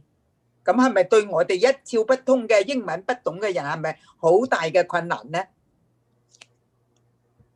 And then we have to fill out the ballot 4 times and then mail them back. And especially for people who are not English speaking, sometimes they can't tell which mail is for what. And it will create a lot of confusion where people actually end up not able to vote. 總嘅嚟講咧，如果咁樣選法咧，就搞到我哋暈頭轉向，搞唔清講咩嘢。咁啊，再加上咧，我哋嘅年紀又唔係細啦，都年紀已經有翻咁上下，再有啲長者咧，仲比我哋年紀大嘅，咁樣你話嗌佢哋去嗰個選舉，係咪有啲影響啊？而家個疫情咁嚴重。And you know, I'm an elderly, but I'm not that old. For some people who are even older than me, it'll be even more confusing. They'll need a lot of help, but during this time to get help is not that easy. 響過去嘅2020年，咁郵件咧都要額外時間，而且有好多信都寄錯咗地點嘅，一係咧就收唔到。咁樣你話我哋點樣去進行選舉咧？佢有些人咧，有啲人咧仲收唔到郵件㗎，咁樣咧佢又驚咯噃。而家收到啲信件咧，都唔係咁敢亂咁打開。咁你話係咪咁樣做法咧？係咪唔方便我哋呢啲選民啊？ And we also know that in 2020, mailings take extra time, and that a lot of mail also went to the wrong places. And then we also know that there's some elderly, they don't want to open their mails right away because of COVID, so that they, deadlines could be missed. 如果咁樣選法咧，只有放棄，即係唔係話支持同埋咩啦？咁放棄咗，咁等於即係冇選，係咪？咁即係話你舉辦呢個咪唔實際啊？ So we don't want the confusions that created by the multiple elections makes people give up their vote. 我覺得咧就對於市長呢個位置啊，認為咧特殊嘅時期咧就要特殊嘅應付啦。舉辦呢個一個咧就要花人力物力。So, for the election for the next mayor, we have a unique situation. So we need to have a unique approach for it. And to me, I think the money and labor put on the election could be for better use. 咁樣咧，如果你花咁多人力物力，唔一定效果好好，又選到更好嘅市長出嚟，係咪？咁咧，我哋嘅建議咧，佢係將特殊嘅選舉花嗰啲錢啊，用喺補貼而家疫情受影響嘅人群中，仲好一啲。就係呢啲係最大嘅大方向嚟嘅。And with 4 elections, it doesn't create a better result, like a more democratic election. So I believe the resources really should be put in residents in need. 我哋覺得咧，如果今年咧係常規9月份嘅選舉，11月份嘅大選就夠㗎啦，2次就已經好好㗎啦，已經夠啦。I think that having just the September and November election is sufficient for voters to participate fairly. 咁如果係搞多2場嘅咧，特別選舉嘅咧，而且咁樣咧，就對啲居民嘅生活個穩定咧，同埋市府呢個工作咧，就好似唔係幾合適咁啦。And in fact, the additional special elections would create instability to the city and to the resident. 咁我今日講嘅就咁多啦，多謝，唔該晒。And that's all I have to say. Thank you very much. 阿淑玲咧，你有冇辦法可以取消靜音啊？阿淑玲，佢嗰度寫住係你可以講嘅，你就係用你嘅電話嗰度取消嗰個靜音。We're trying to get the next voter to unmute. She's on the call. She's the last 4 number is 2846. I see that it says permit, but I don't think she knows how to unmute. 宋玲，你有冇辦法可以睇你個電話裏邊咧取消嗰個靜音啊？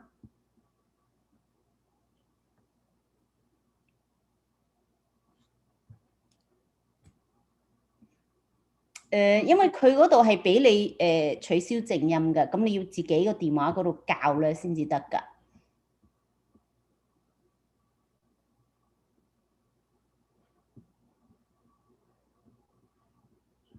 Don't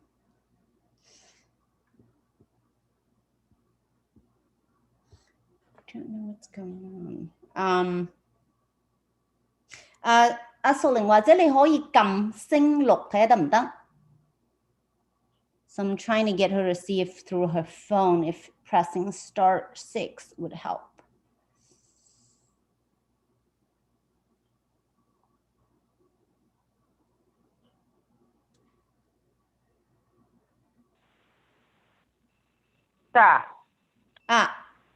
阿玲係咪？得啦，你講啊。OK， 你等一陣啊 ，OK。聽到未啊？聽到。OK 啦，係嘛？我講啦嗱嚇。OK， 你講啊。OK， 大家好，我叫梁玲，我就住喺9號 Mission Park Drive Boston。咁咧，我代表我哋東北大學嗰啲人都反對今年嘅短幾個月嘅時間舉辦4次嘅選舉，即係因為而家疫情嘅情況咧，我哋對於我哋打工一族咧真係好困難，又掛住上班啦，冇時間抽出去選舉。咁我哋做緊大學個飯堂咧，啲學生又要翻嚟食嘢，我哋必須要去做工，要等啲未來個總統有飽飯食，我哋冒着生命嘅危險去做工。翻譯先嚇。Okay. So my name is Su-Ling Liang. I live at 9 Mission Park Drive in Boston. I work as at the Northeastern University cafeteria. I have talked about this issue with a lot of my coworkers, and we all agree that we should not have a special election, mainly because, during the pandemic, when we prepare to go to work, it takes a lot of extra time and people are under a lot of stress. 其實我哋每日返工都提心吊膽。但係我哋冇辦法為未來嘅總統為啲學生而擔心冒險去為佢哋服務，佢哋要食飯，我哋又要食飯，我哋又要為家人，我哋又要為家人嘅醫療保險，為仔女做好自己嘅保險。如果萬一有咩事嘅話咧，我哋特別而家呢個疫情嗰啲保險冇啫，就好麻煩。而家咧呢個疫情嘅時候咧，我哋有工做，我哋都想做噶啦，都冒着生命嘅危險去做工。咁咧為咗生活咧就冇辦法要去上班。咁係咧就即係你講話去選舉幾次嗰啲，真係花咁多時間。事實我哋打工一族，我哋冇辦法。能夠去應付到咁多次嘅選舉，希望你哋取消呢個特別嘅選舉。特別咧，我哋冇時間去了解，唔知邊個係市長候選人啦。咁咧最好我哋市民嘅希望係能夠選翻好似以前個市長咁樣係最好啦，為我哋啲市民擔憂解難咁頂風頂雨咁幾好啦嚇。我講完啦。So I just want to, I think that probably something that a lot of working people share, the stress that we're going through. While I'm happy that I have a job, but we also have to work in the cafeteria to serve the students. Going to work, being at work is scary because if we get COVID, it impacts ourselves and then in our family. Even with the stress, we still, go to work. Even sometimes I feel like it may be unsafe, but that's because I have to pay for rent. My whole family rely on my health insurance. So So I have no choice but to risk my life to work every day. And in terms of an election, we don't need all these different elections to determine who is the best candidate. We just really need to know where they stand, in terms of the issues that we're working people faced with. And to me, I feel like it only makes sense to just have 2 elections decide who the mayor is. And that's all I have to say. Thank you. So I think we have someone else, Miss Yang, who had to leave, and I will send the written, she had prepared something, and I will send that. And then I think we also have Chu Huang. She's actually going to be speaking in English, speaking on behalf of the Chinatown Residents Association. And I think she's on the participant list. I believe she was on. Let me just check.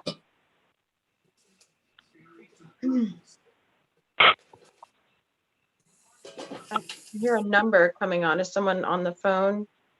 That was Sue Lane. I think she was just figuring out how to mute herself. And who is the participant who is Chu Huang, CHUHUANG. Let me text her again. I don't see her on the. Okay. We'll just. So I'll ask her to submit her testimony in an email as well. Okay. Okay. Thank you so much. Thank you for your testimony and coming forth, and we really appreciate it. We're going now to continue down the public testimony.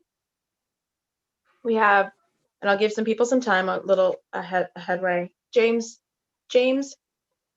Hills, Jared Jones, Roberto Jimenez, Frank Farrow, Annie Lovo,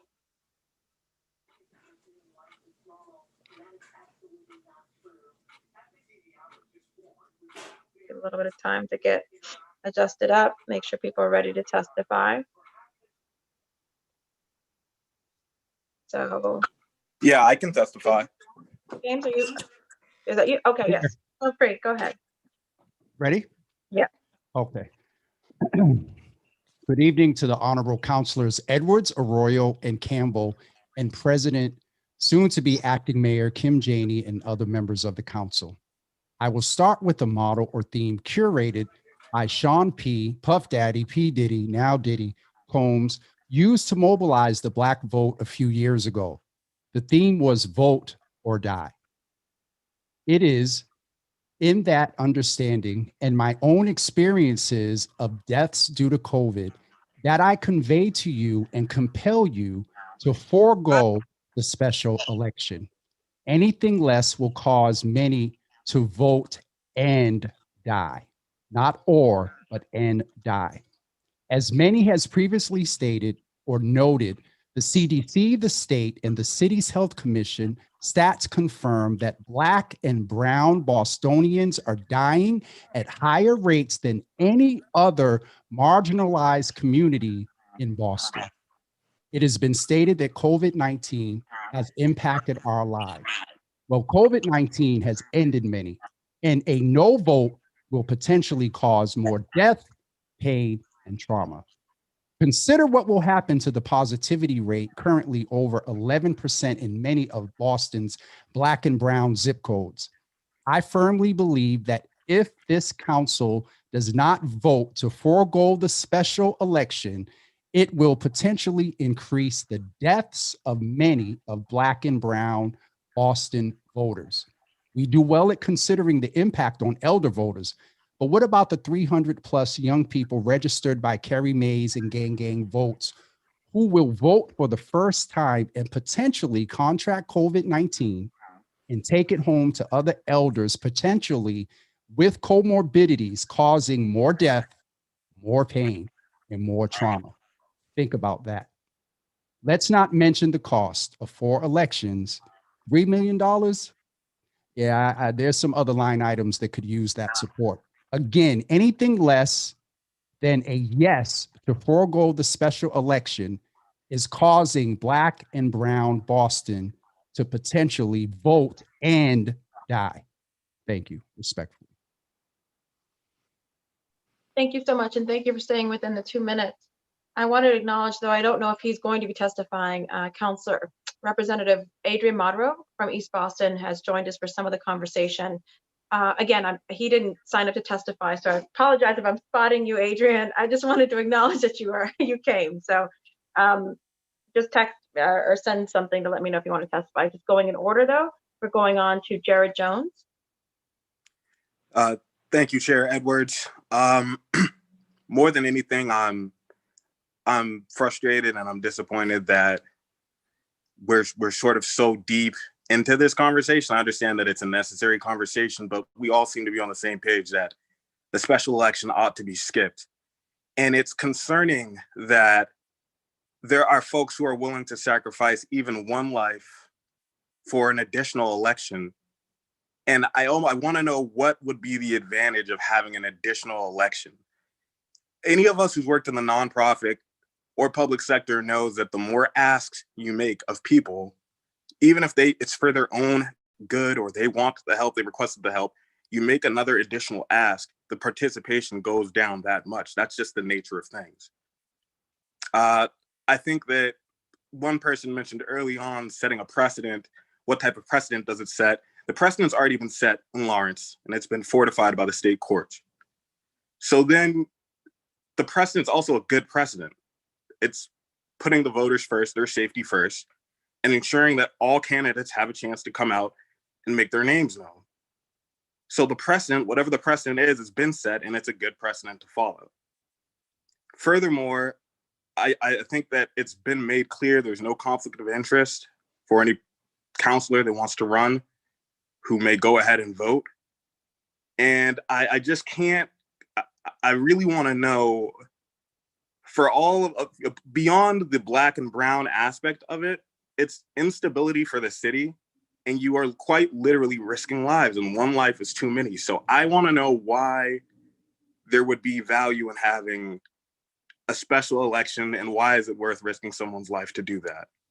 So to end it and keep it short, I'm in favor of this petition filed by Councilor Arroyo, and it needs to happen, and it needs to happen quickly so that we can lead and move forward through this pandemic.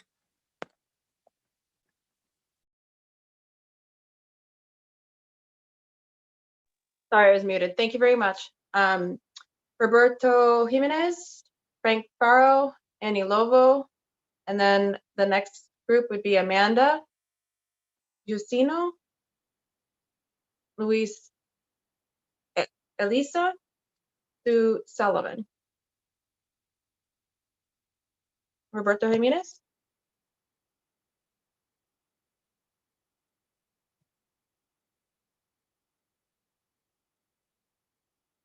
We will go ahead. I know he submitted written testimony earlier, so he may have had to step away. Frank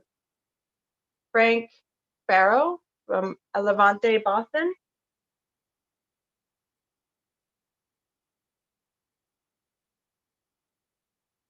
All right, I see Annie is already online, however, so we're going to go to Annie.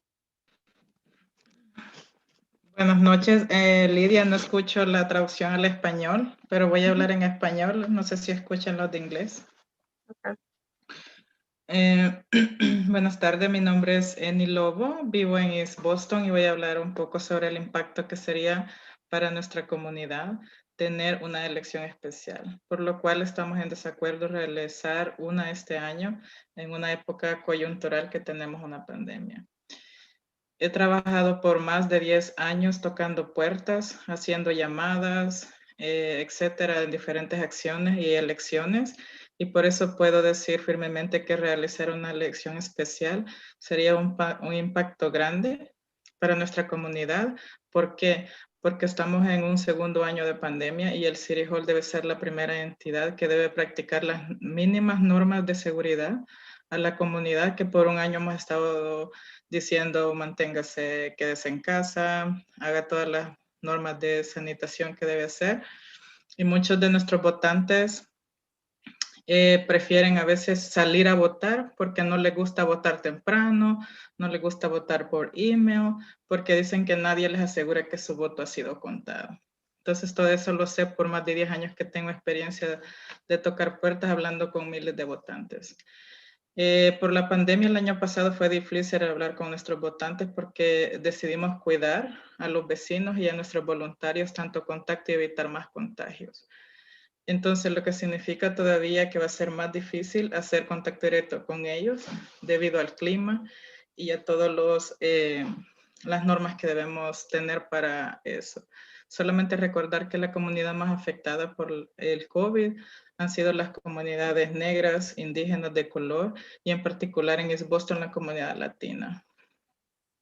Tenemos esta elección por ahora inmediata no sería inclusive ni saludable.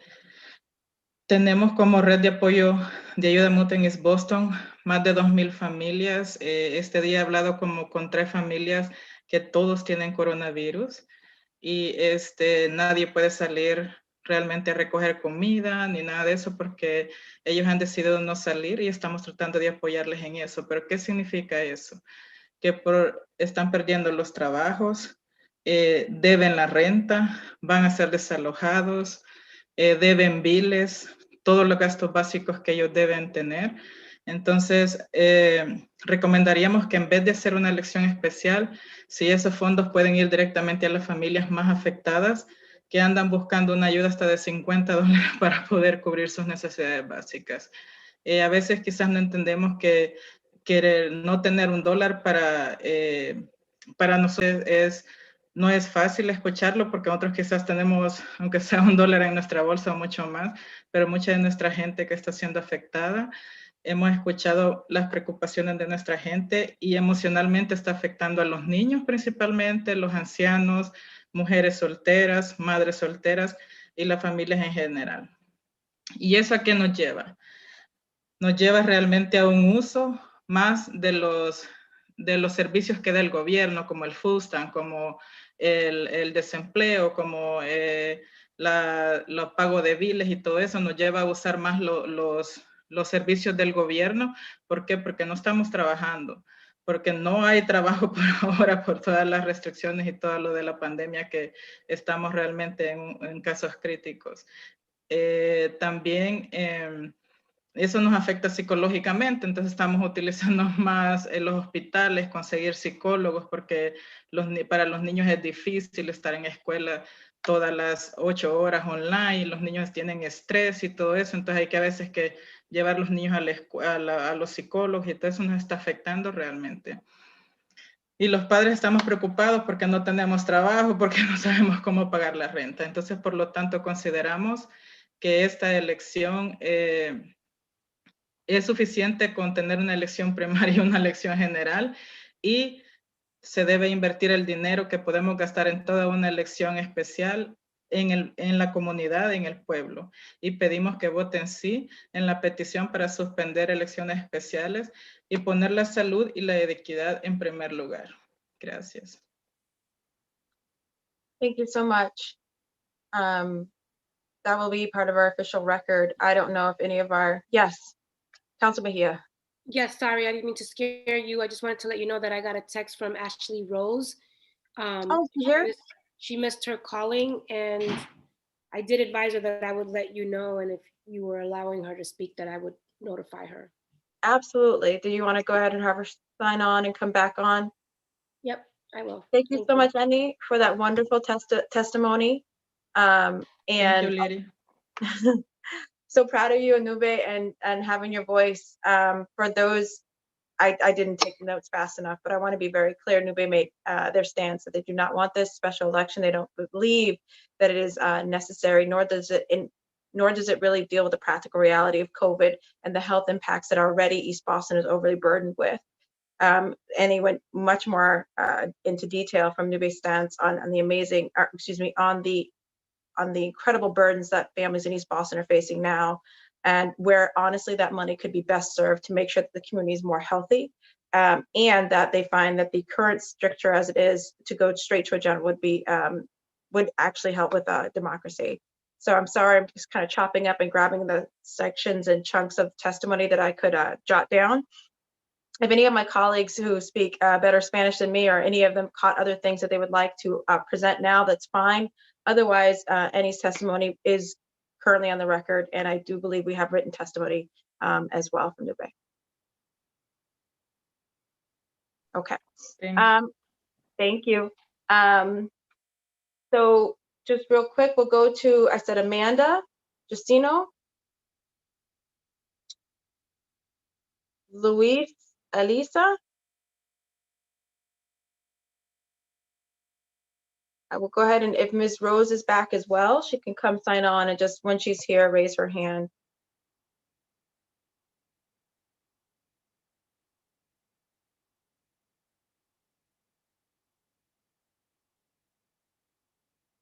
So thank you, Annie. Amanda Justino.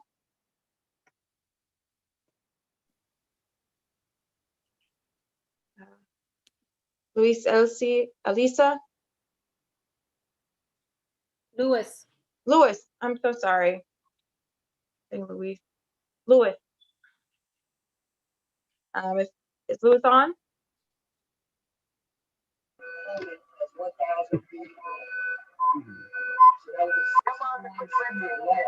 Okay.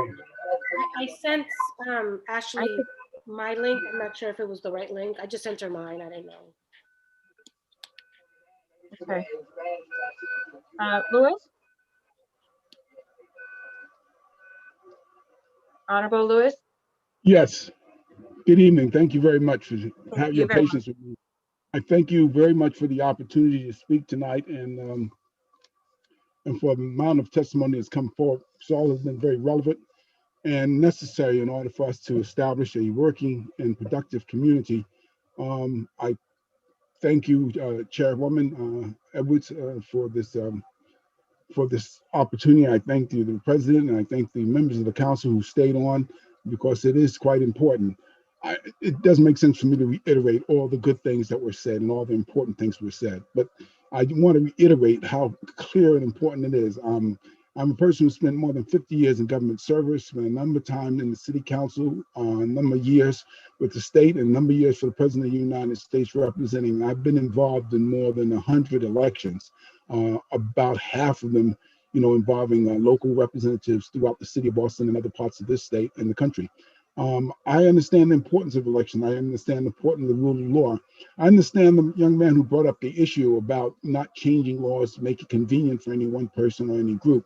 But I also understand, that the reality that we are facing here in terms of this bill, this home rule petition that is we're going forward, is that we're trying to make sense out of nonsense.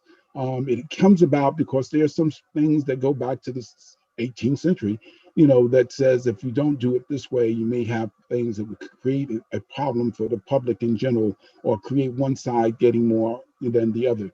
But the reality we're facing here is that in this time, in the challenge that we're facing, the healthcare demands, the social demands, the political demands, the issue of all the impacts that are taking place in our public schools, the resources that get wasted on a process of this nature, it doesn't make sense. I don't care who you are, Black or white, Latino or Asian, wherever you live, you're impacted by this healthcare crisis that is affecting and impacting our community. To take resources and use them or misuse them in this way would not make sense.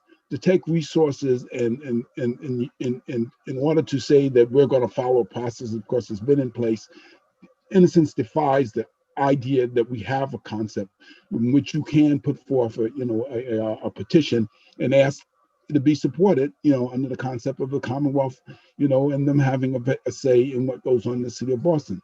So I'm urging the members of the council who may have some doubt and may have some questions to look at what the benefit's going to be.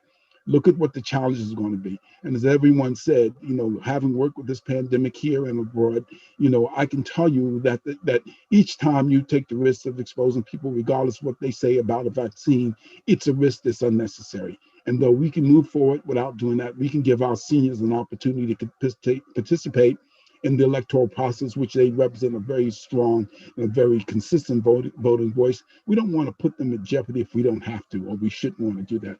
So I'm going to stand here in support of Arroyo's home rule petition asks that others think seriously about what we're trying to accomplish here and what we need to have by saying we support our city and our residents all over the city and letting this process go through so that we can have an election that's full and open and not be, skipping around and trying to get things done for whatever. I don't know the reason we would challenge this, but I thank the councilors who stayed in. I thank those who testified, and I thank you, Lydia, Council Edwards, for holding these hearings. And so that's what I have to say. Thank you. Good night.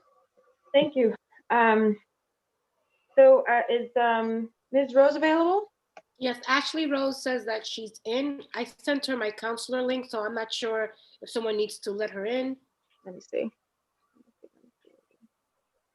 I sent Christine a text message so that they can let Ashley in. She can see, but I don't think we can hear her. Hey, Louis, good to see you. No. Hello. Hey, everyone. My apologies for my delay. Just had gotten off work. No problem. No, I thank you for the opportunity to testify today. As a lifelong Bostonian who's been looking for change and looking to stop gentrification, and I know that the city of Boston has stated that racism is now a pandemic, it's my belief that if this is true on the city council's level, on the mayor's level, we will make sure that this special election doesn't happen, because we know that historically that these special elections disenfranchise those who are living in urban communities. This wouldn't be beneficial for us in the midst of a pandemic. I also think about the young voters who are in college, et cetera, that in between their midterms even, where the time period we're trying to even do this election doesn't match up with exams. It doesn't match up with the fact that parents are starting to prepare their children for the MCAS, maybe on Zoom, in the midst of all of this. So there's just so many extra stresses that can be going on, even for our educators. So it's my belief that we should hold off on this for several reasons. Also, just thinking about in the midst of coronavirus, knowing that seniors are top voters, that we're basically setting up an unfair election in the midst of trying to fight white supremacy, not only in Boston, but nationally. So I think this is an opportunity for us to undo our history, create an opportunity for Boston to take a new direction and making sure that everyone's voices are heard. And I think that this goes down to equity and not equality. We know that in regards to equity, the urban community, this would not benefit us, and we need more of a benefit. We need a stool to stand on in order to start to close some of this gap in Boston right now. So with that being said, I thank you for the opportunity to speak on this, the opportunity for you to hear my perspective, and I hope that you vote against the special election in order to give Black Boston a chance. Thank you very much. And I apologize for any of the technical back and forth. I'm glad we got you on. Thank you so much, Linda. I appreciate it. So let's see. We actually are coming down to about the 4-hour mark, to my surprise. And again, I apologize for those who are waiting for so long that they had to step away, and some of the list has somewhat reduced. I'm going to call out the names again and then also finish the list. To my counselors, or to my colleagues, but we can go back for a second round, but I really hope it's more concluding remarks. But again, if you have any questions to put out there, please feel free. I have, just saying the names again, Amanda Justino, Sue Sullivan, Carrie Mays, John Claude Sanon, and Jovan Lissette.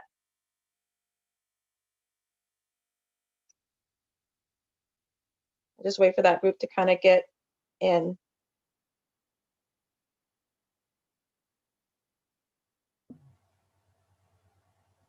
Just make sure that some of those folks have already raised their hands and are here.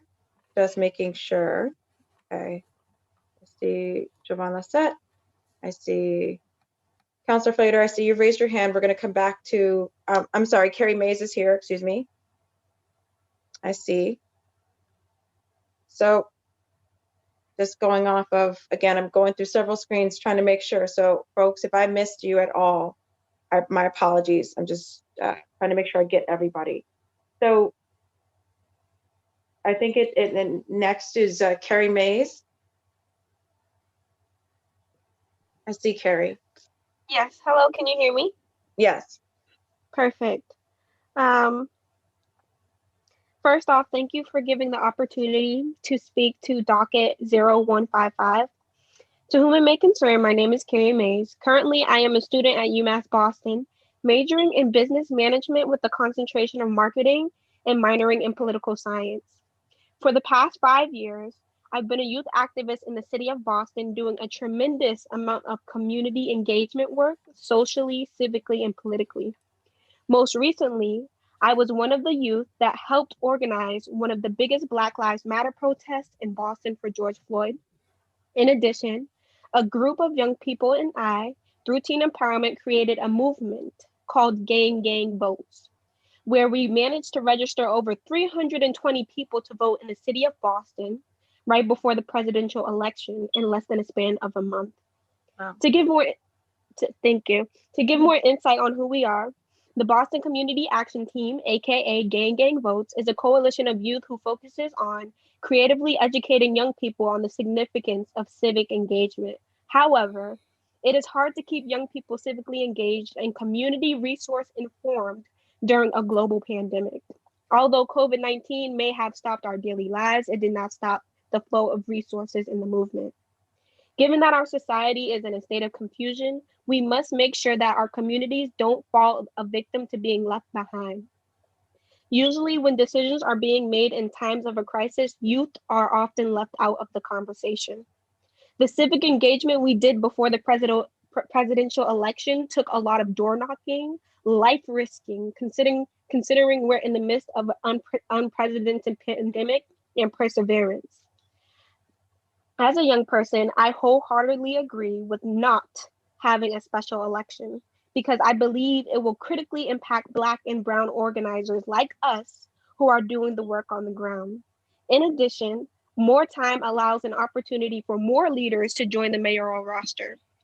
Having a rest election now indubitably forces the community to vote for the options we have now. Also, going by the book and quote, going through with the process has never benefited the Black and Brown community, of which is one of the biggest demographic voting blocks in Boston. We work hard to increase civic engagement in Black and Brown communities where it's reekingly and statistically low. I work with 15-year-olds who passionately encourage and register people to vote. It's time to listen to data and make informative, influenced decisions backed by numbers and try a new way in the legislative process. This is what it means to reform. These traditional structures aren't benefiting us and obviously are slowly deteriorating in front of our own eyes. Traditional ways will always fail to work in an evolving world. This is why I disagree with having a special election. I am in favor of Ricardo Arroyo's petition. Once again, my name is Carrie Mays and I approve this message. Thank you. If there's any questions, I will be glad to answer. Thank you so very much. And again, thank you, honestly, for increasing the democracy in our city. 300 new voters in time for an election is just amazing. So I just want to say thank you for your leadership and your incredible work. Jean-Claude Fanon and Jovan Lassette. Madam Chair, thank you very much for allowing me to come in. I had the opportunity to promote this event today throughout my own radio program, informing more people about what was going on today. I want to thank Ricardo Arroyo, who is my counselor, for the initiative that it has put forth. There's no doubt in my mind that I don't think anyone should think otherwise. A special election at this time of this year is just almost impossible, I might say. Scary with the situation of the COVID-19, the numbers that are being echoed into our ears on a daily basis really should give us food for thought. What if we're going to be ready for September? Never mind earlier than that. So therefore, this should certainly be put on the back burner, and I support this strongly as far as the home rule is concerned. That's number one. And again, looking at also the people who's going to be disenfranchised on this whole entire movement. You know, sometimes the system doesn't work for us, although it has established for a lot of others, okay? And they are always ready and prompt to move forward. But when you take the immigrant community, you take the Black and Browns community, I'll tell you one thing, though, we are fighting so much to survive in the first place. Coming to do anything special is just not part of our agenda, because we are fighting on a daily basis to really stay alive here in this. Fortunately, I had the opportunity to be in Georgia on the elections, which is November on January the 6th, and I was there, and I've seen a lot happen. And I had interviewed with a lot of the Black peoples down there. And I'll tell you one thing though, Southerners are not like us up here, because they understand the movement, they move with it, and they move forward with it. And I wish that someday they could come around here in Massachusetts to teach us Black folks how to take our freedom seriously, how to really manage to really get involved when we are a majority in the city, okay? Because I remember in 2009 when I was running for city council at large, we were about 53 some odd %. And right now we are a hell of a lot more. But I'll tell you what we need. We need to be organized. We need leaders in the city to really take upon the responsibility to help us get organized. Because it's not just coming into our own turf, take our votes and leave. And we see you next time around again. You guys got to put in the work. This is, this is a work that needs to be done. And therefore, if we're going to increase the voters, you guys need to participate. And I have a message for the Department of that handles the voting, the voting situations here in Boston. They need to put some money out there and really get the people of color organized. In other words, get them to register, get them to vote. I understood that the young lady is taking initiative as such. I've done so. MassVote has done so.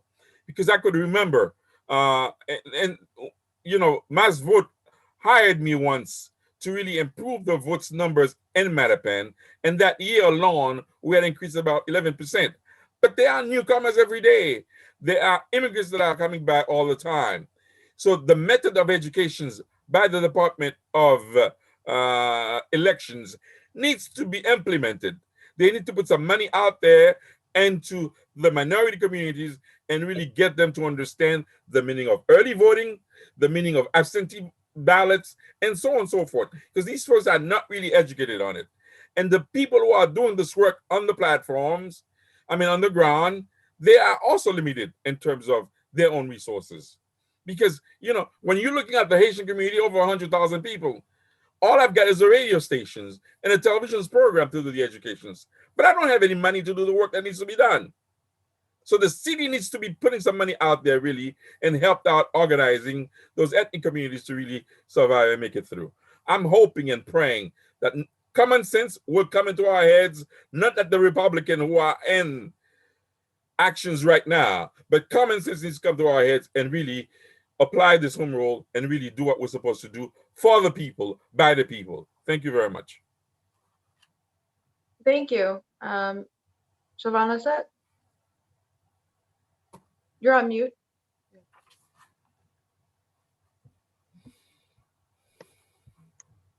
Thank you, Councilor Lydia Edwards. I'm going to keep my time much shorter since I yield, I guess, some of my time to Jean-Claude Sanon. You want some turkey? But Councilor Flaherty, you may want to mute yourself. Councilor Flaherty, mute yourself.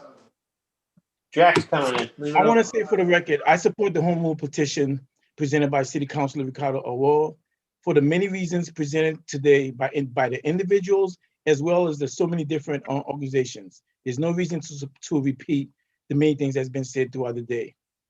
I also support the home rules petition because of the more equal playing grounds that it will provide to the wide range of candidates who will participate in the September 2021 primary election. That's very important. And lastly, we the voters do not support a special election at this time. I pray that our city councilors, again, I pray that our city councilors and state elected folks hear what we requested and vote accordingly. Thank you very much. And thank you for what you're doing, Councilor Edwards. Thank you very much for everyone. We've now heard from everyone that I can, let me just go to the participant list to make sure. There's some people who've been waiting who didn't speak. Okay.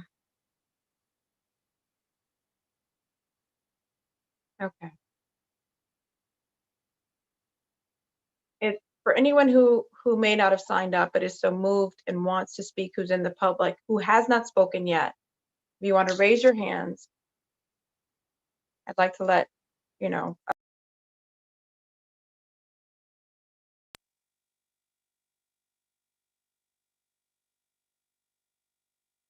Going once, going twice. Again, for folks who want to participate, feel free. Also, your testimony, you can submit it to us, to the committee. It will be part of the record as well. And so I'm going to go back down through the line of counselors for some. I understood from my counselor silence before that they didn't need a second round of questions, that they were okay with concluding. And so I will point to them. We'll again start with the lead sponsor, Councilor Arroyo.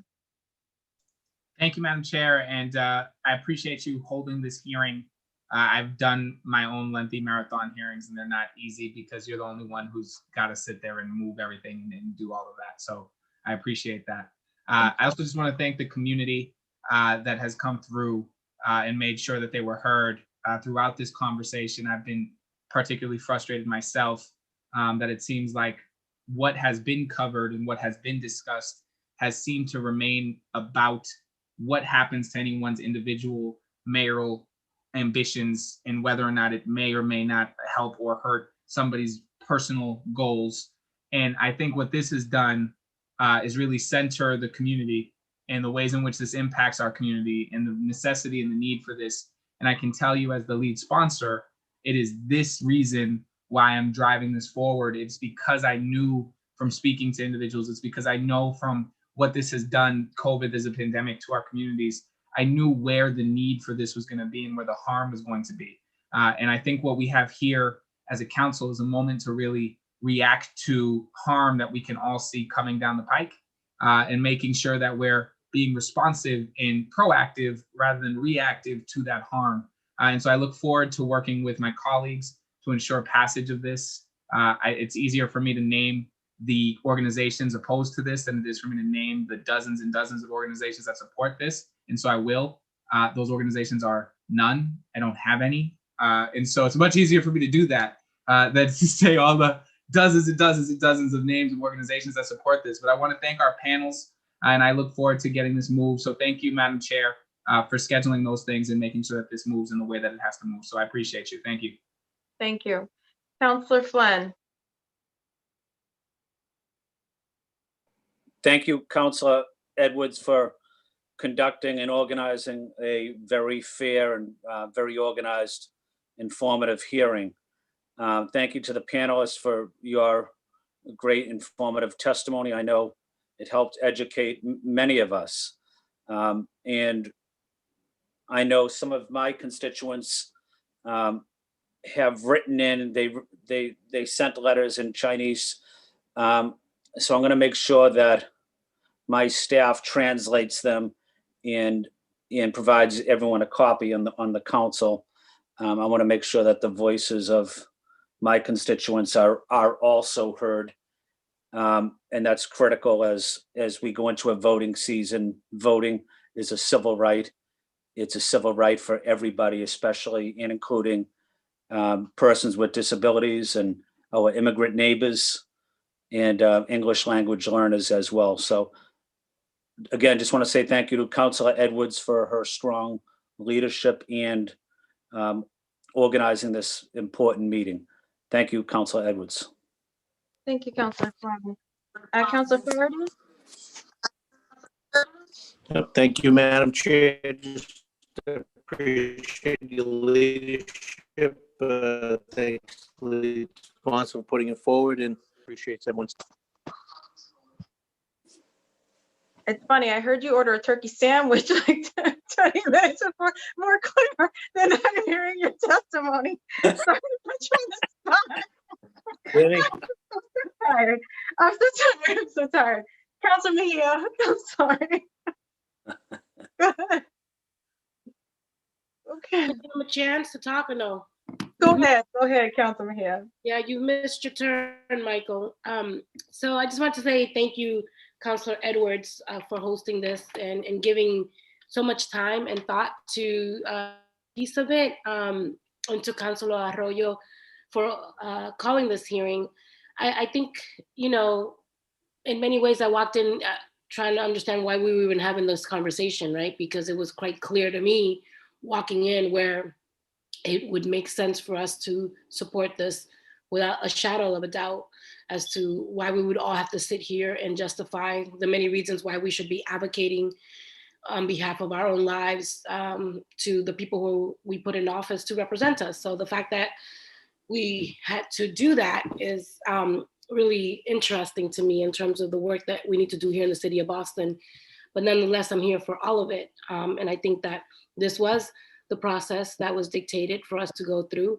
My hope is that we will move this quickly without any amendments, and we need to stop playing games around how we move this as quickly as possible, and making sure that everybody that spoke here tonight recognizes when it's time to vote, that the people that they voted for will vote in favor of this without any amendments to ensure that the voices of the people were clearly heard without a doubt. And I think that as an activist who now is a politician, I struggle to navigate these two worlds because my heart is deeply rooted in the community, and then I have to play these politics inside the space. But I am going to continue to be true to who I am as I navigate. And even if I have to hold myself and my colleagues accountable to the people, I will do that, and will continue to do so. And looking forward to a quick and expedited process. And thank you again to all the advocates that spoke, that mobilized, that organized, that got the vote, that got the word out, and spent a lot of time educating people about what this all meant. So thank you to you all who spoke up and who continue to hold us accountable to the work. Thank you. Councilor Bach. Thanks so much, Madam Chair, and thanks again to you for holding this hearing and everybody for testifying.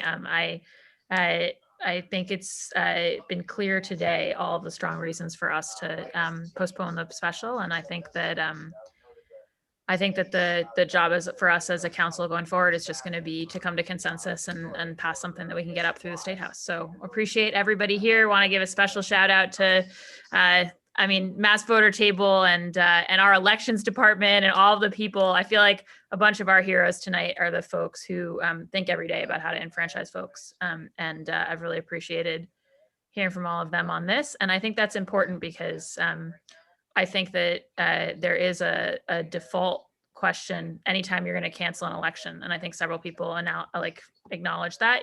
Like, you want to pause for a minute. And that's why I think it was important for us to have a transparent hearing like this, because democracy is really at the core of everything we do. But I think there's good democratic reasons, like I said at the start, and like everybody said today, for us to move on this. So looking forward to it, and want to thank you again for your leadership. Thank you. Councilor Flaherty has his hand up. So Councilor Flaherty, go ahead. Thanks. I didn't realize you couldn't hear, but I obviously thank you, Matt, for your leadership, panelists, and the formative, and look forward to the working session on Friday. Thank you. Thank you very much. And I'm going to say thank you to everyone for being here today. I especially want to give the greatest thanks to Central staff. We forget that we're here working. They work as long as we work, and usually longer than that. So I want to thank Central staff, all of our staffers, so much for their support. And I want to again thank our interpreter. It is a big deal to have someone be here for the time that she could be here to make sure people could participate. And also and along that line to the CPA, Karen especially, who made sure to bring folks together in a group so that they could participate. With that, I will see you all at 2 o'clock on Friday at the working session. Today's hearing is now closed.